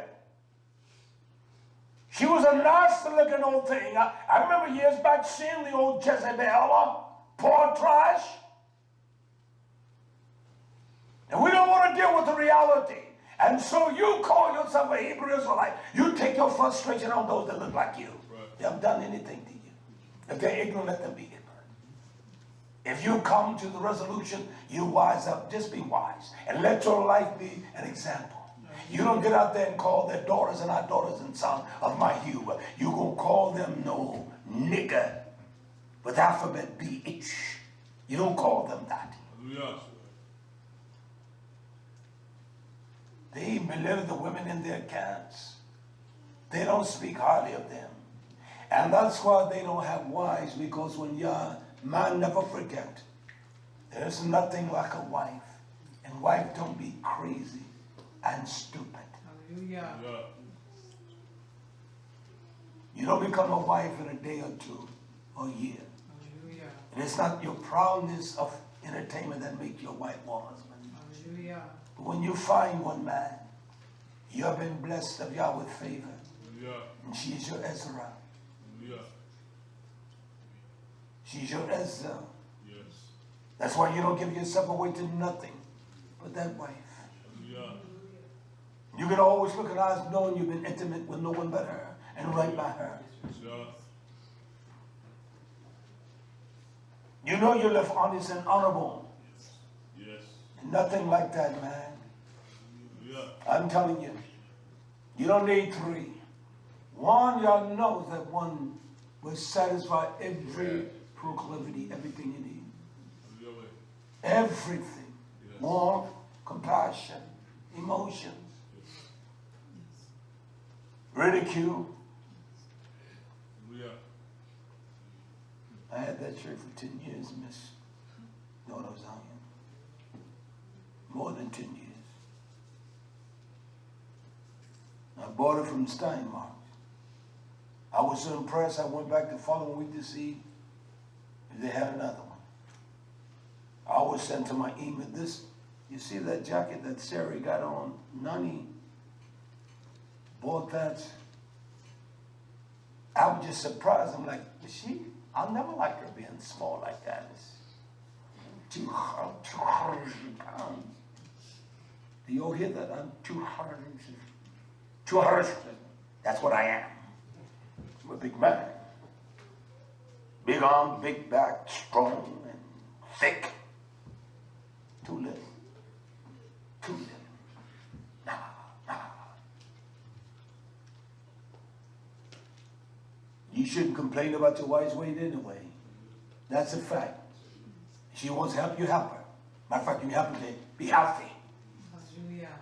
Just happen to be healthy. Yeah. That's a fact. Hallelujah. Hallelujah.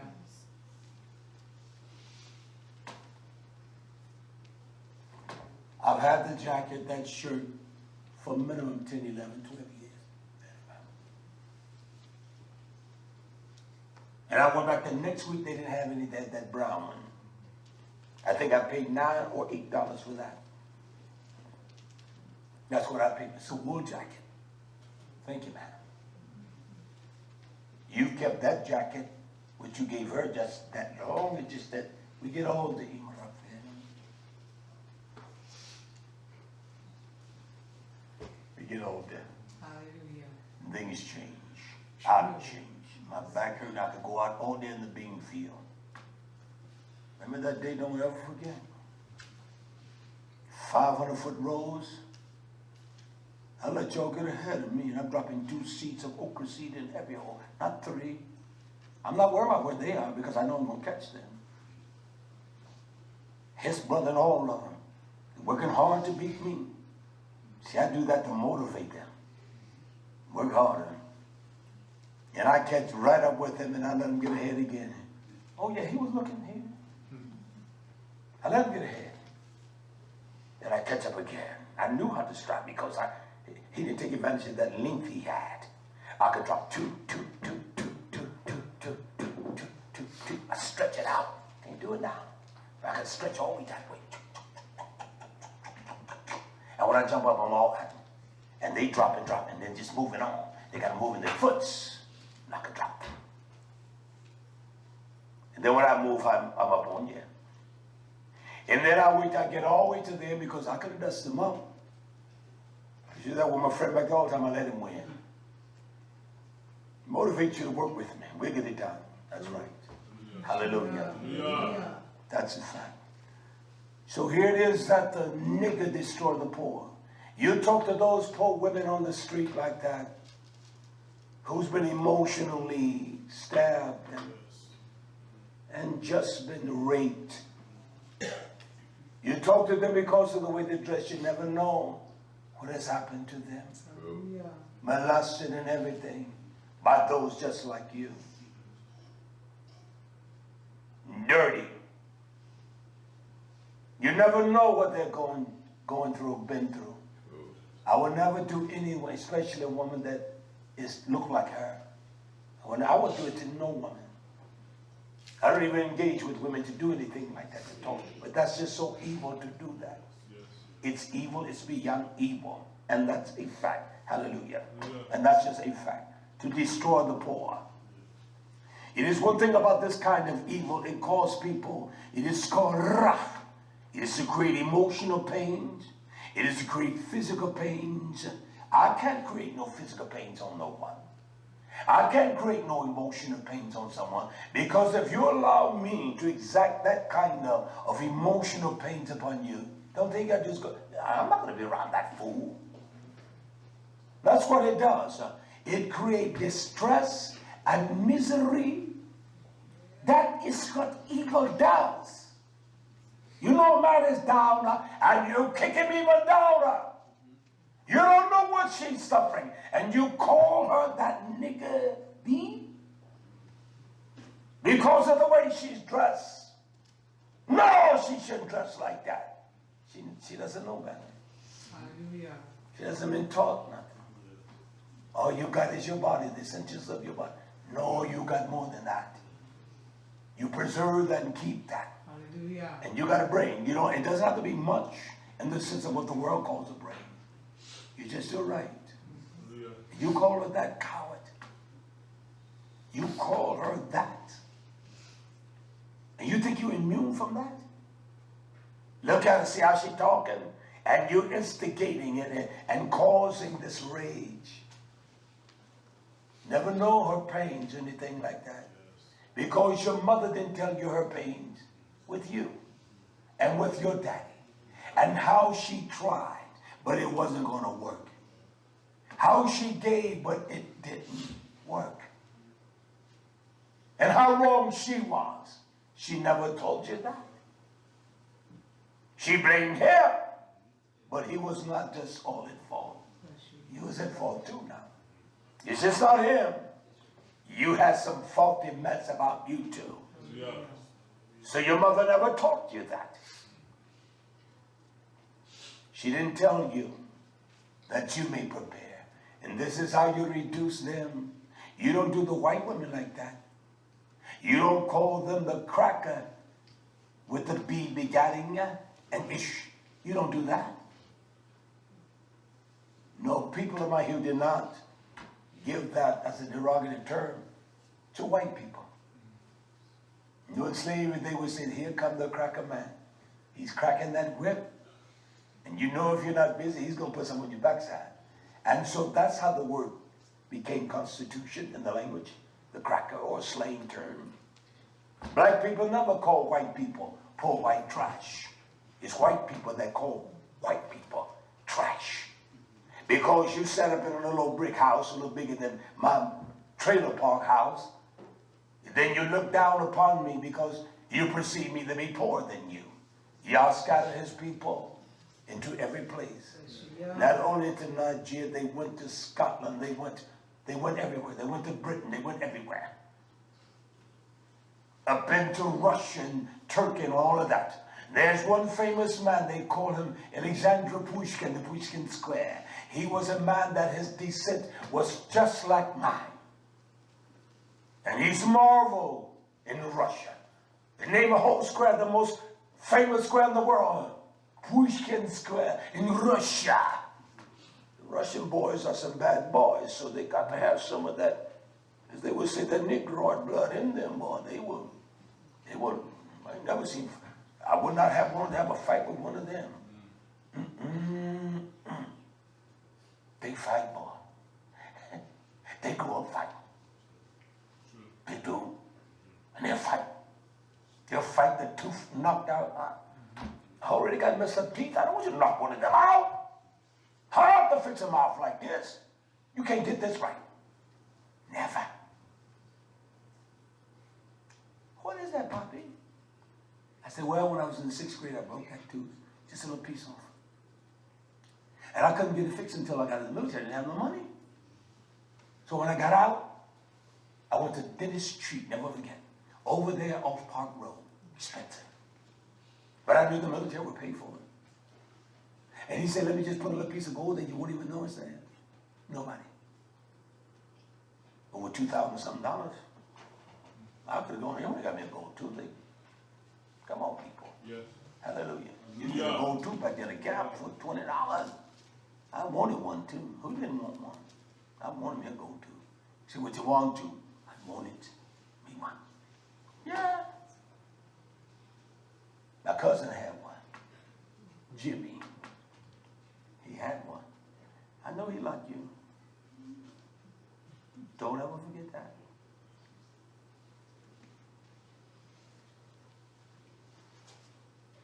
You're not with me. How about that? I got a few more verses I want to read today.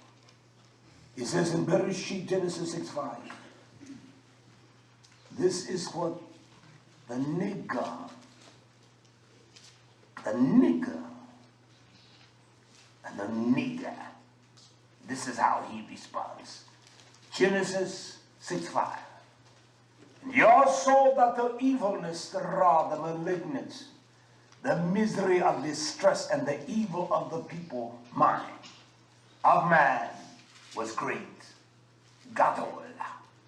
It was beyond measure in the earth. He did not say some, and he said, and whole, every yester, every imagination, every image, every framing of thought, everything evil, every imagination of the thoughts of everything that was conceived in his mind that he devised, he planned, he purposed, everything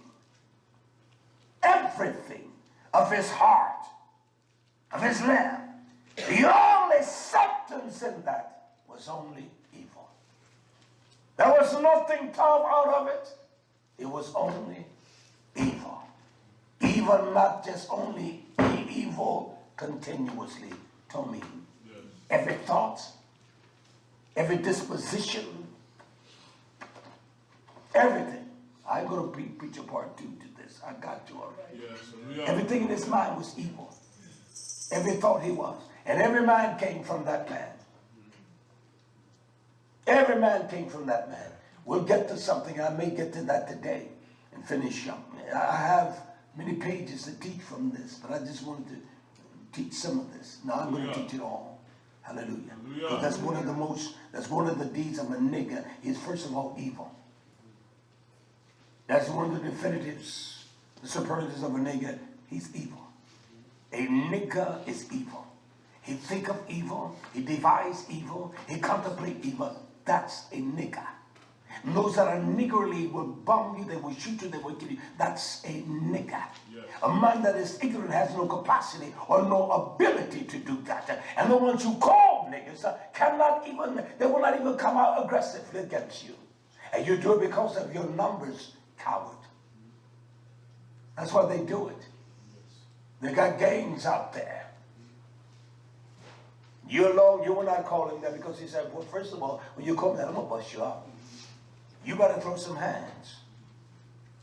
And I'm letting you know what I got right here. I'm letting you know I'm not going to use it. You see that? I'm not going to use it.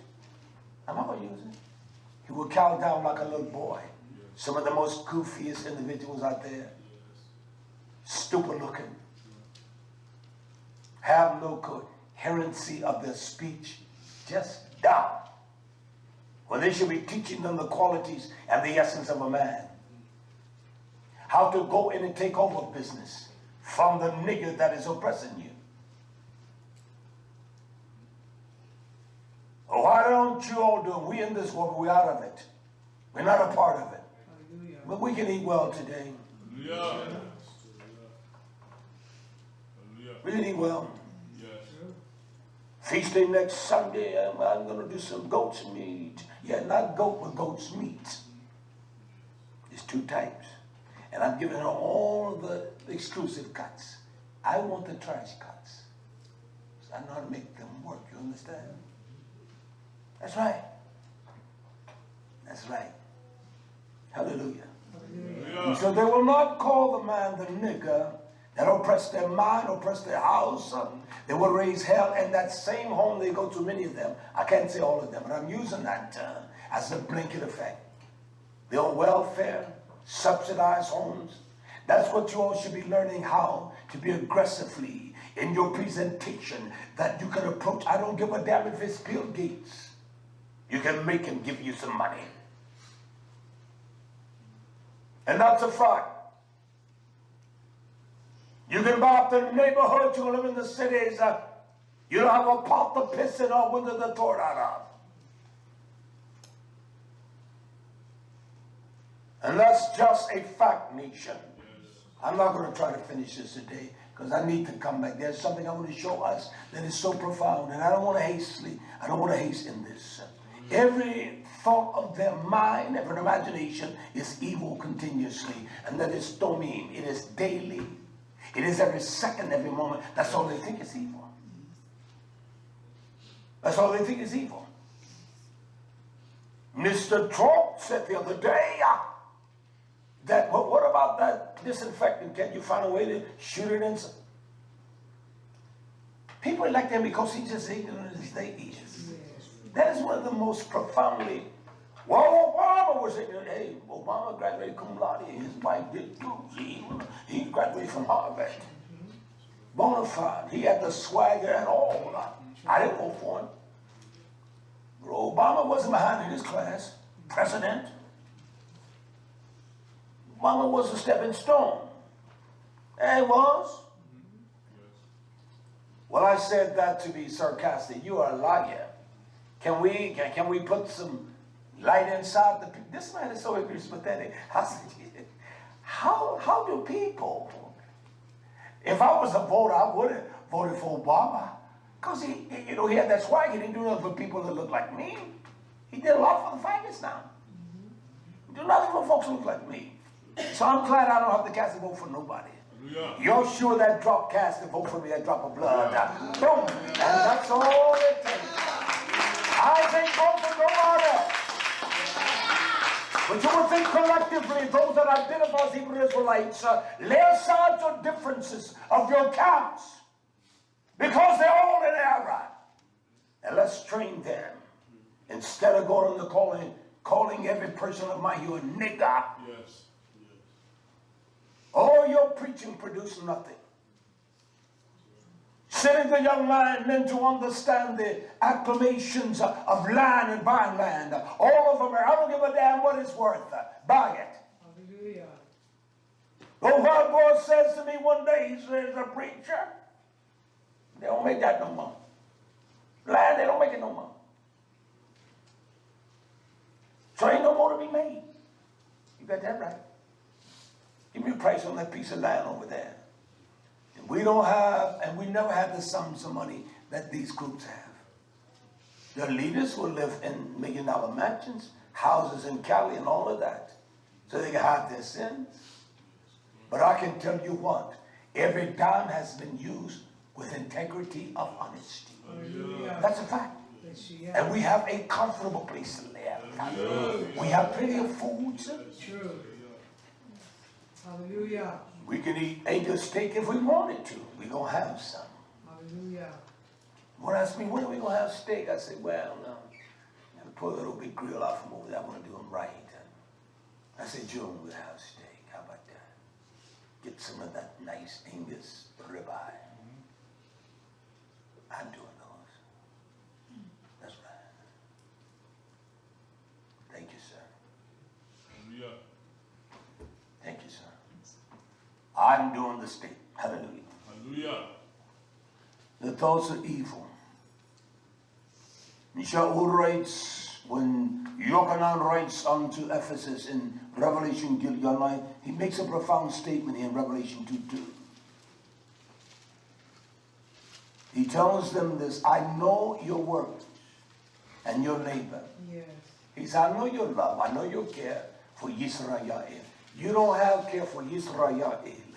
If you're out there calling them someone that is oppressive, I don't have no power to oppress no one. Your leaders oppress you all. We give everything here, but we all right. Hallelujah. We all right. Ain't no doubt about that. Hallelujah. We all right. Yes.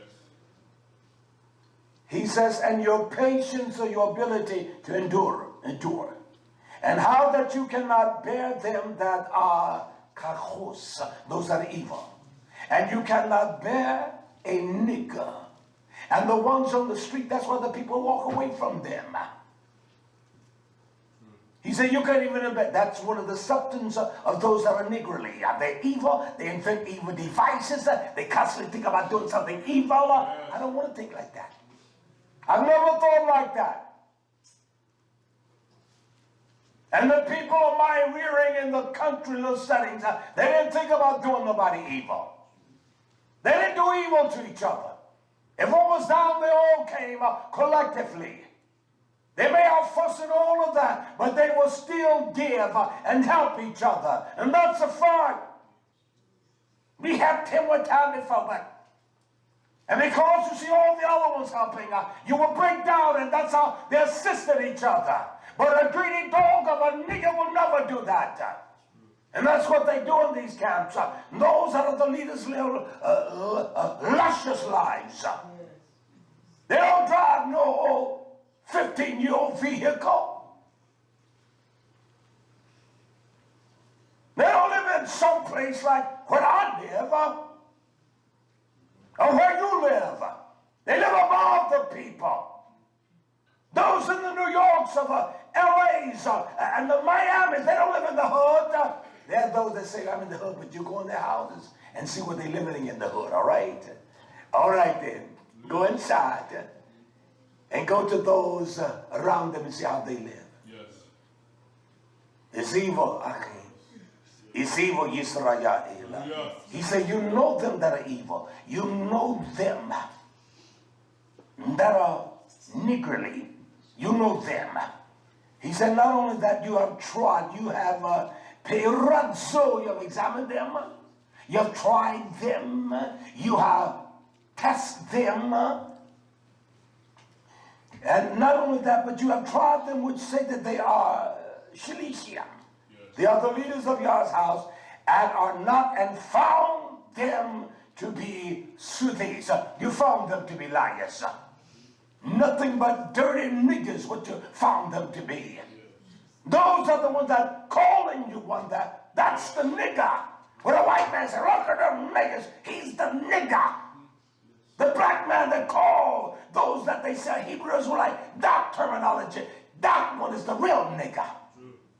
By definition and all. By definition and all. You're not going to get by with me with that. I hate to see someone, especially in authority, and think they're in authority, abuse someone. Even my conscience can't let me do that. I don't give a nigger's what the dogs mean, what they have said about me. Those that once lived here. I've done no man wrong. I robbed nobody. You've been here since day one. You're not a fool. I robbed nobody. I live honest here. I don't live, I made sure that everyone had a place where it was coming. There were times we didn't have the ability to do what we do now. We had to go to the shower house. And we all did. Yes. So don't give me the bull. I did nobody wrong. You were not going to eliminate structure here. You were not going to destroy that. I wasn't going to let you do that. The money didn't mean anything to me. True. The man that said to me, you're going down here, see your grandmother listened to him. And she said the same thing, he's going down. She's dead. I don't say that. I said to my YHWH, I said, baby, I take no delight in the death of no one. Okay? If the man spit in my face, I will not take delight in him dying. I don't take no delight, no joy in nobody dying, in the wicked or the Sunday. You take no delight in that. I'm glad he's gone. Nah. We all got to travel that channel. If anything, it should make your heart fear and think. He had no time to be warned. You're all going out of here. So I don't rejoice in nobody's death. I have a sense of the pain for those that love them and care for them. I don't rejoice. I've never done that. I never will. But we've done no man wrong. Nobody. There was nothing to steal. Nothing. One day your mother sat down with me. She asked me something. And I said, I want to show you something. Checkbook there, I went back a year. And when she saw where this is what you gave, this is where this money went. See there how I deposited it? See where we spent it? I'll never forget her words. I'm glad you handled things like that. I understand now. And I always tell them, if you want to see what we got and what we spent, you're welcome. I'll sit down with you and show you. And that's just the truth, YisraYah'ale. I can show you everything, what they bring in, what he brings in, what he gives, what everybody gives. I got records of everything. I got a notebook on my desk. I got receipts now, but I record them all. I record for years what we spent and all of that. And if you add it all up, you see it almost well, that's. Take all the checks still, I still write checks. For records. You can lie on me, but you'll never be able to lie on me. And that's a fact. Hallelujah. He called them all devils. They're all liars. He said, you have found them to be liars. This is what we must be attentive to. It's not the one that's the nigger because he looks like me. He may not be as learned as you. He may not know the things you know. And you don't elocute them very well either. But he's a sincere man. He just don't know. I have people to write me. I don't read the letters like I used to. One write me from down on. I said to him this morning, I said, well, your Shabbat is over. He said, you're right about that. One writes me from where he said, you know, I took courses online to become a preacher. And then somehow I found this. He said, let me get going because I got to get in for the live service. People don't like me. I'll understand that. So what? And if you're honest about yourself, How many times you ever like yourself, all right? You immature and cheap, chintzy, penny ways, scatty ways. Hallelujah. Nobody's better nigger than you. If anyone, you better nigger to yourself. Hallelujah. I can't classify you like that because I've been a nigger. True. And the niggers that were niggers classified people look like me as niggers, and they were the nigger. Stingy devils and dogs, raping and robbing and pillaging. That's what a nigger is. No black man laid in his bed thinking to do evil to no white man. Hallelujah. No white man. No white man. You call that poor little brother a nigger, and you call that woman because she's dressed scanty. Hell, you come out in shorts and all of that. She dressed scanty. You come out with the shirt off. She dressed scanty. And you call her the nigger with the B-I-T-C-H. That's evil. Yes. You're more of that than anyone that you address that terminology to. And that's just a fact. And that's a fact. Hallelujah. Quickly, I want to read this quickly here. There are things I just don't want. No, I'm not going to finish this today. I'm going to finish part 2, and then that's the last of it. But we need to understand these kinds of things for our own integrity, nation. You're greater than that. You're better than that. Hallelujah. And that's just a fact. Hallelujah. Yes, And you that utilize that kind of terminology, just get it out of your vocabulary. Eradicate it. Yeah. Destroy the verbiage out of you. Don't even use it. Hallelujah. Don't ever use that. Hallelujah. You don't use it playing or anyway. Hallelujah. I don't use it. Hallelujah. I've been using it in my home all these 40-some years as a husband.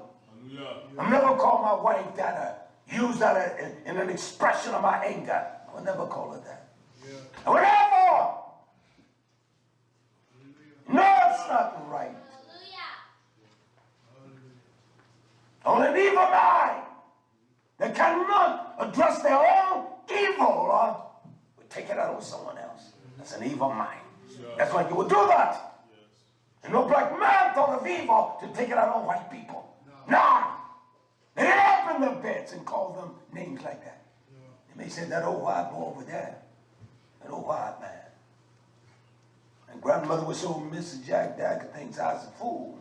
I ain't no fool. That's how she would say it. Eyes ain't no fool. She knew she needed a shot. There would be 19 of us in that house at times. George's, Dennis, TJ, all of us. All my mother's children. And all my mother's sisters. And it was a shock.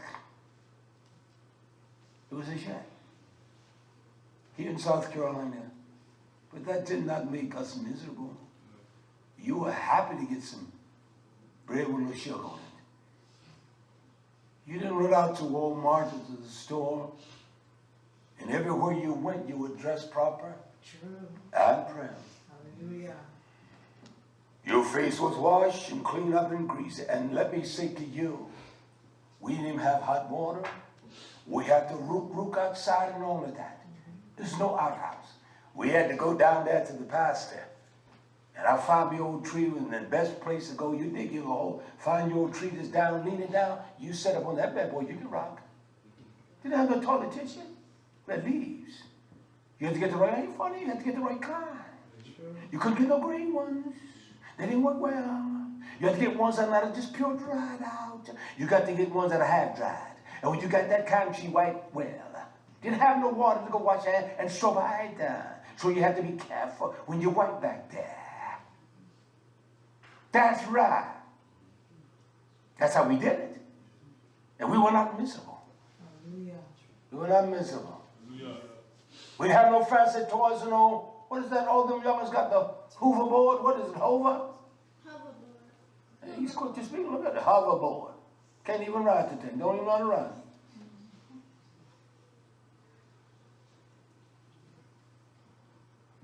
That's fine. You don't know how to ride the thing. You're scared already.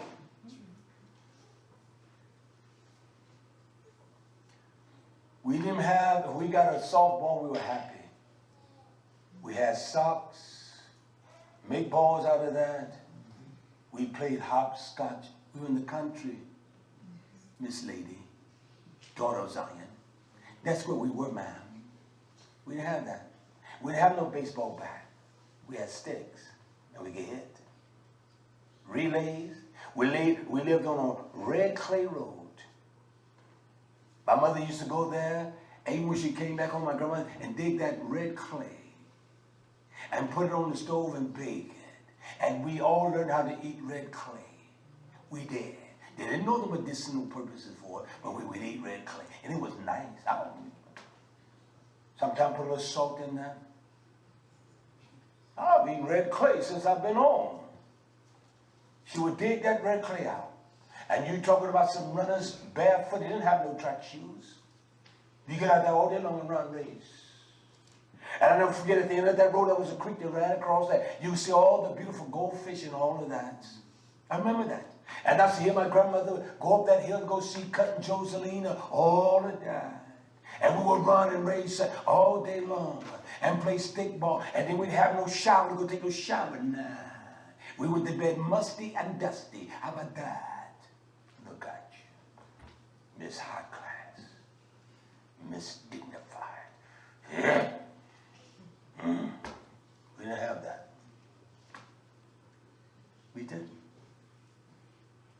You know about sticking in bed and you all sticky? You went to bed. Unless you bold enough to run down to the creek and you jump in there with cold as that water was. Nice crystal clear water. We had a place down there you can go bathe all day long. It's cold. Until we learned to do that. Never that kind of language in our home. My grandmother, she had a rude mouth. But there were things that they were not going to tolerate. 2 Kings, I want to stop here today. And then we're going to go on here next time. All right, 2 Kings. Hallelujah. Hallelujah. We're dealing with that nigger nature. In 2 Kings. This is the nature of a pure-blooded nigger. Not because my skin tone. We're taking it from the Latin word nigger. Nigger. 2 Kings 21:6. The Torah talks about Seth or Sheth. Made his sons to pass through the fire. And not only that, but they observed, they practiced soothsaying and spiritualism. They observed times. And they used nachash, they used enchantment, every kind of wicked device there was. And they dealt with orb or familiar spirits. And an orb is a ghost or a spirit that cannot be identified. Haruach is not a spirit that cannot be identified. And they dealt with spirits and wizards or Yironi. And it says this with a colon there to identify this dog. And he worked, he wrought, not just evil, but much evil. You can't show me what man of my hue have worked much evil against any people. Hallelujah. That's what a nigger does. He works much evil. You want to act niggerishly, you will do evil against anyone. And you will try to turn others to do evil against one. That's evil. Yes. That's evil.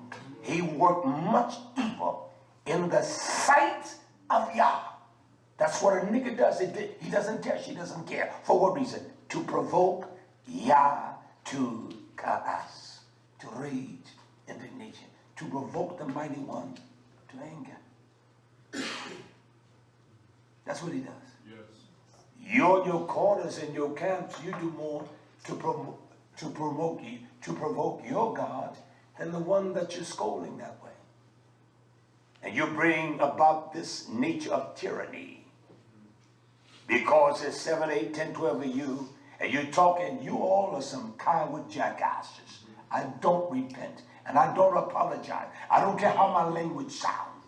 If you take a little woman she's a weaker vessel, and you dog her, you dredge her that way, turn your damn head, and you will walk down because she's shapely, and you're watching her, you dirty dog. You dirty devil. True. You watch her walk away, and you're looking at her. But yet you identify her as some kind of nigger with the word BH. That's evil of you, devils. Yes. You're a dirty dog. And you work evil continuously. You're confrontational. If you got something that is not bona fide, I'm not begging no one to come here. You don't have to listen to me.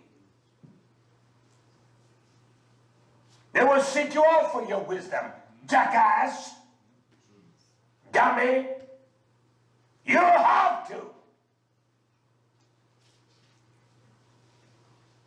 You calling yourself transforming one, and they become too full. The children of hell, they become worse. Yes. At least that boy, he didn't do go out beyond the bounds of his honor with and now they're doing everything. They want 2, 3, 4, 5, and that's what these damn devils are, and that's what they calling others nigger, but they are the ones that perpetrate the image of that. Yes. It's wrong. True. You're not a man of any kind of strength. When you can belittle a woman like that, has no ability to fight you back, I find you to be a coward individual. You're not a man to me. And I don't care what you think, because what you think has nothing to do with me, and what I think is irrelevant to you. But you are a coward, little boy. Yes. You have no courage, no strength. You don't even have manhood. It's evil for you all, you Hebrew Israelites, to identify those as you say it's an endearment. The word nigger is not an endearment. The word nigger is not an endearment. And the southern whites said, look at them niggers, cause they dumb. Couldn't read or write you, but you were more of a nigger than the one you called the nigger. You were stingy, you were ignorant, you couldn't even write your name in block letters. Don't tell me, man, that he was tremendous by us. And I want to say this before I conclude. His father told me about him. And told me about, that's how the school, that mobile home, and the center part of the dining hall. He told me about him. And I went to see them, and these were the buildings they used to build the Carolina Panthers Stadium. These was office complex, everything was a telephone. Just, it was so much stuff in these buildings when we bought them, was insane. And he told me about this man. He was an old country white boy, hillbilly. In order for a white man to tell you something that he doesn't even tell his white friends, he had to find a constitution of honesty and integrity in someone. Here I am, I'm a man of my hue. And he was a white boy. And he says to me, never forget, he will call me Mr. David. That's how he talked. He talked that way. He said, Mr. David, I tell you something. Not something, I tell you something. He said, Mr. David, I couldn't read my name in block letters if you wrote it down now. I can't read, I can't write. I can't even spell my name. I had to sign it with an X, just check. So in order for that white boy to tell me that, he had to have a sense of, he had more money than we had. That white boy was making money back then, a lot of money. He owned land everywhere. And I'll never forget when he brought, we didn't have nothing here. When he brought that mobile home here, these are the words out of his mouth. We need to roll with it. We had nothing. Still using the outhouse. Yeah, I use the outhouse. So don't give me the bull. These are the words out of his mouth. He says, man, look at this place. There was nothing here.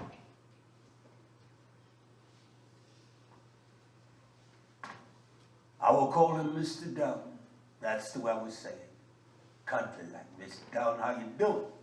I didn't, that's the way I told him. Mr. Down, how you doing? I'll never forget, I said, Mr. Dawid, hold up. I don't own a single thing here. Not a blade of grass, not a rock. I said, this belongs to the people. It's not mine. I own nothing. That white boy did more because of that integrity. There was not a time I would go to his place and, Mr. David, you need that? Big old house, just everything. Mr. David, that house over there on the lake, we go fix it up. Don't worry, I got it coming. It's gonna be a beautiful thing when I finish. Paint it up too.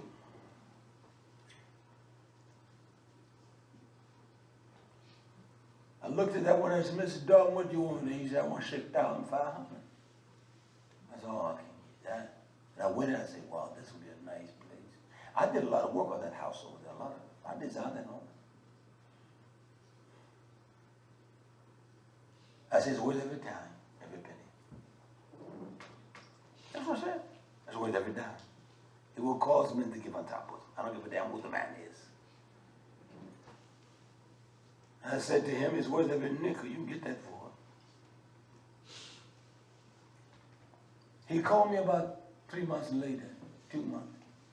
He said, Mr. David, you still like that house I showed you? I said, you know I like that, Mr. D. Mr. Dawid. He said, you want to buy it?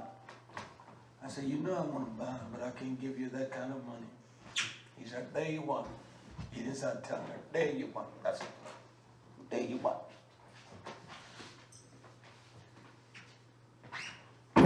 He said, well, you give me $1,000 for it, I leave. I saw only on the one condition. He said, David, what that condition is? You know we get through 50, 300 just to move one.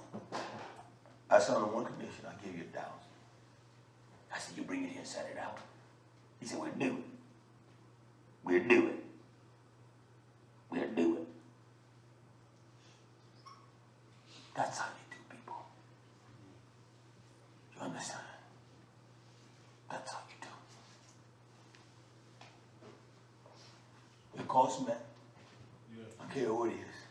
That's why I say to these, call themselves Hebrew Israelites, you that may hear this sometime in your life. There are cities that they could buy. There are empty cities all over this country. You can buy it. You go there about one piece of land at a time. There's no revenue coming. No, the Mr. Mayor, no council, no representative, no one but the Mr. Mayor. I've seen him with nobody but the mayor and his wife and a few other people. As big as Jefferson. Every building empty. Every building. Everywhere from North Carolina, South Carolina, Tennessee, Georgia, Mississippi. You can't go wrong with Mississippi, Alabama down in there. Texas. Nobody. Nobody. I know what I'm saying. Go on YouTube and find them all day long. Empty cities. Nobody but the mayor. Who wants him and his wife, and he's the mayor. No revenue. Buildings. You could build hotels there. Start schools in the sense that you can teach young men carpentry. All these, I'm not saying, I don't know, but I say this, if I was running a capital city, I would have a building where I can teach everything from plumbing to electrical. Send them to schools, trade schools to learn that. There's more money in that. You can, I guarantee you this, to be a brick mason up there where it's not Dawid, up there in Baltimore, you make as much money as a lawyer. That's a fact. That's a fact. Cities like New York, get out of here, Old Union. They don't make no $18 an hour, no $40 an hour. Them cats be dropping in $50, $60, $70 an hour. And rich. Boys can't even hardly read or write. Make money. And you take over the whole business. That's what the boys up there in Matthews, the McGee boys. And when I was in that trade, when I was taking that class, brick masonry, Mr. Preston said, I'm telling you how, there's a student every now and then like you. You don't see them. He said the same thing about Zakane. He didn't set up at the office because he was tough. He said, I've been teaching for 25 years, and every now and then you see someone like you. I said, Mr. President, maybe my priorities are different than these men. They thinking about family. I said, I'm doing this to help. I said, I'm not going to make any money to learn. Not one bit. He enjoyed him and Dolphin so much, he wished his son was like them. Now, I was in school to become a computer designer. You can always build a house, man. Yes. You're going to build your house, and I would put the young men in schools to learn how to build and do everything. Teach them how to go out there and work with the old cracker bar, the white bar, and learn how to put in septic tanks and all of that, and you build your city. They have the revenue to do that. They're just too ignorant to do that. They really rather be on the corner calling some woman the nigger hoe. Instead of honoring her, that no one has honored her, and that changed her whole life. Wow. Wow, this is so nice. How are you doing, ma'am? How was your day? No, please. That works. Because you don't know what she's going through. And you will call her that, reduce her to nothing. You go to hell, cowards. That's where they're going. That's where they're going, to hell. And those are the ones that have no sense of knowledge of anything. The leaders either. Period. All that money they collect, and they will spend $1 million. The one that just died, Mr. Tazadaki. I heard the man say, we spent $1 million for Passover. Damn. You can buy a piece of land, not with a pond on it. You can build your lake.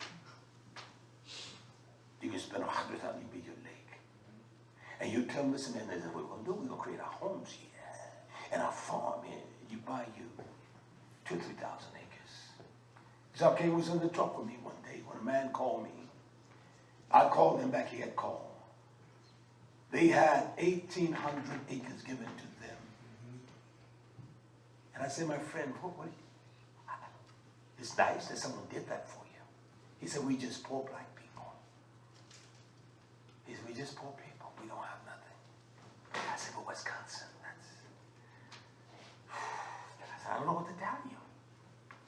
Had a group contact me the other day from Texas. I don't know what to tell you in Texas. I don't know the law. But I can tell you what, it must be based upon the principle of trust and honesty, above all integrity. Yes. You're no different, the leaders are no different than those that are there. They don't sit at no table by themselves and they sit where just like anyone else sat. Yes. They don't have no food catered to them. They work just like anyone else. And I said to Zakin, I say, Zakin, I said to the man, and I'm closing with this, I said, what are you going to do? You can't grow no food up there. Yeah. I said, how are you going to keep the houses warm in that kind of climate? They're crazy. I wouldn't want it. I said, we have brothers, they go out and they cut trees, and I said, everything we use is by wood. We warm our homes. Can you imagine? 30, 40, 50 people there, and you heating by electricity or gas? They will go cold. I said to Zakin, I said, you know what, Zakin? I will show you. If they even I said that to him, you take 1,500 acres and just kind of farm it, but you got to have equipment to do that. I said, Zakin, I guarantee you, to sow 1,500, you'll see them farms here, all that. I said, Zakin, I guarantee you, to sow 1,500 acres in corn, because you're going to grow crops one per year. You can grow corn one year, you can grow wheat the next year, and you can grow soybean the next year. I said, that's all you're going to do. You can't grow multiple crops unless you 15, but just say, I say, Zakin, let's just go with corn. I said, I guarantee you, son, it will cost minimum to fertilize and to do that corn. It will cost you $300,000 minimum. It's more than that. I said, well, maybe you lease it out, but what you going to get per acre up in a place like that? $20 an acre? You can't take care of nobody on $20 an acre once a year. I said it costs minimum $300,000. You can't go out there with a load with But that old thing we had for years. You got to get some stuff with GPS and set your money. I saw a farm, it's in, where is that? Where is the province of Canada? I can't remember. But that farm is as long as from here to Charlotte, north. From Charlotte, that same distance back here, east. From that distance, on those two, from Charlotte here, that they way south and come back west. They have helicopters and everything. They run 24 hours, 7 days a week to harvest. Largest farm in the world, except that stuff they got in China, the pork farms and hogs. Chinese people love pork. They eat pork. They eat everything. They talk about that's what the corona, the wet markers they have, you know, some kind of strain, they eat anything. And that's just a fact. That's not the belief of them. I wouldn't eat it. And so it's expensive. But people like that in those cities with those groups, they could buy land, they could buy it for nothing. And people that their ancestors that the land fell to, they don't want to stay in those little towns. The roads may be bad and all that. That's all right, we fix them. We do our own road repair. We tell them, come on, have the governor come out. You'll see, oh, I'll tell you what, I don't agree with them, but them some hard-working boys. I'm telling you, boy, they ain't got it done out there. They need to show everybody how to do that thing. And people come from all over the world to see that. Instead of getting on the corners, teach them how to do something constructive. Hallelujah. And that's a fact. I do not apologize. I apologize for the word, because I hate it. Bless you all. Let us stand to our feet. Hallelujah. Bless you all that have joined us. Do help us here all right. Let's turn toward YHWH and all things out of our Barak. For the great blessings and riches in YHWH. Bless us and then keep us. And guide us in all your principles of truth in YHWH's name. Yeah. We go to you for everything, for the Achim, the daughters of Zion, for the Zachim, the daughters and elderly men. Bless them all and keep them all in YHWH's mighty name. This is our prayer. And bless us all. Bless us, your people that have listened and joined us. Bless them all in YHWH's name. Hallelujah. Hallelujah. Hallelujah. Hallelujah. Hallelujah. One more thing. We're not going to have service on Wednesday because we'll be having service on the first day of this week. The fruit of first fruit, all right? So we're not going to have service on Wednesday night. I got corn to plant and all of that, all right?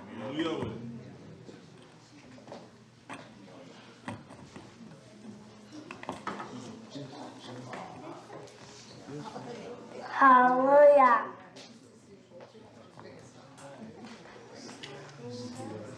Hallelujah. Hallelujah. Hallelujah.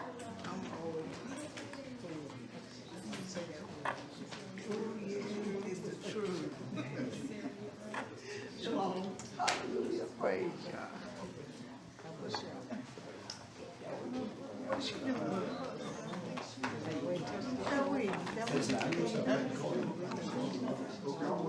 Put his hand in his pocket.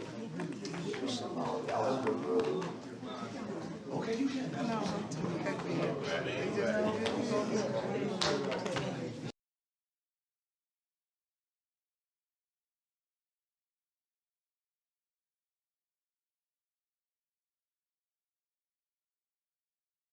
Hallelujah. Hallelujah.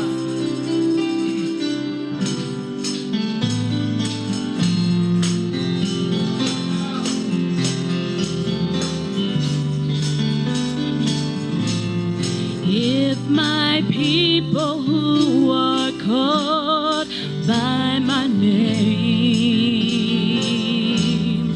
would just humble themselves and pray,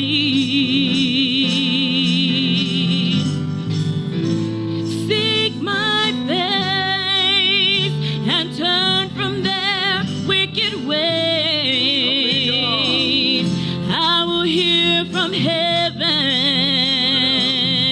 and forgive their sins, and I will heal their land.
and we shall be healed.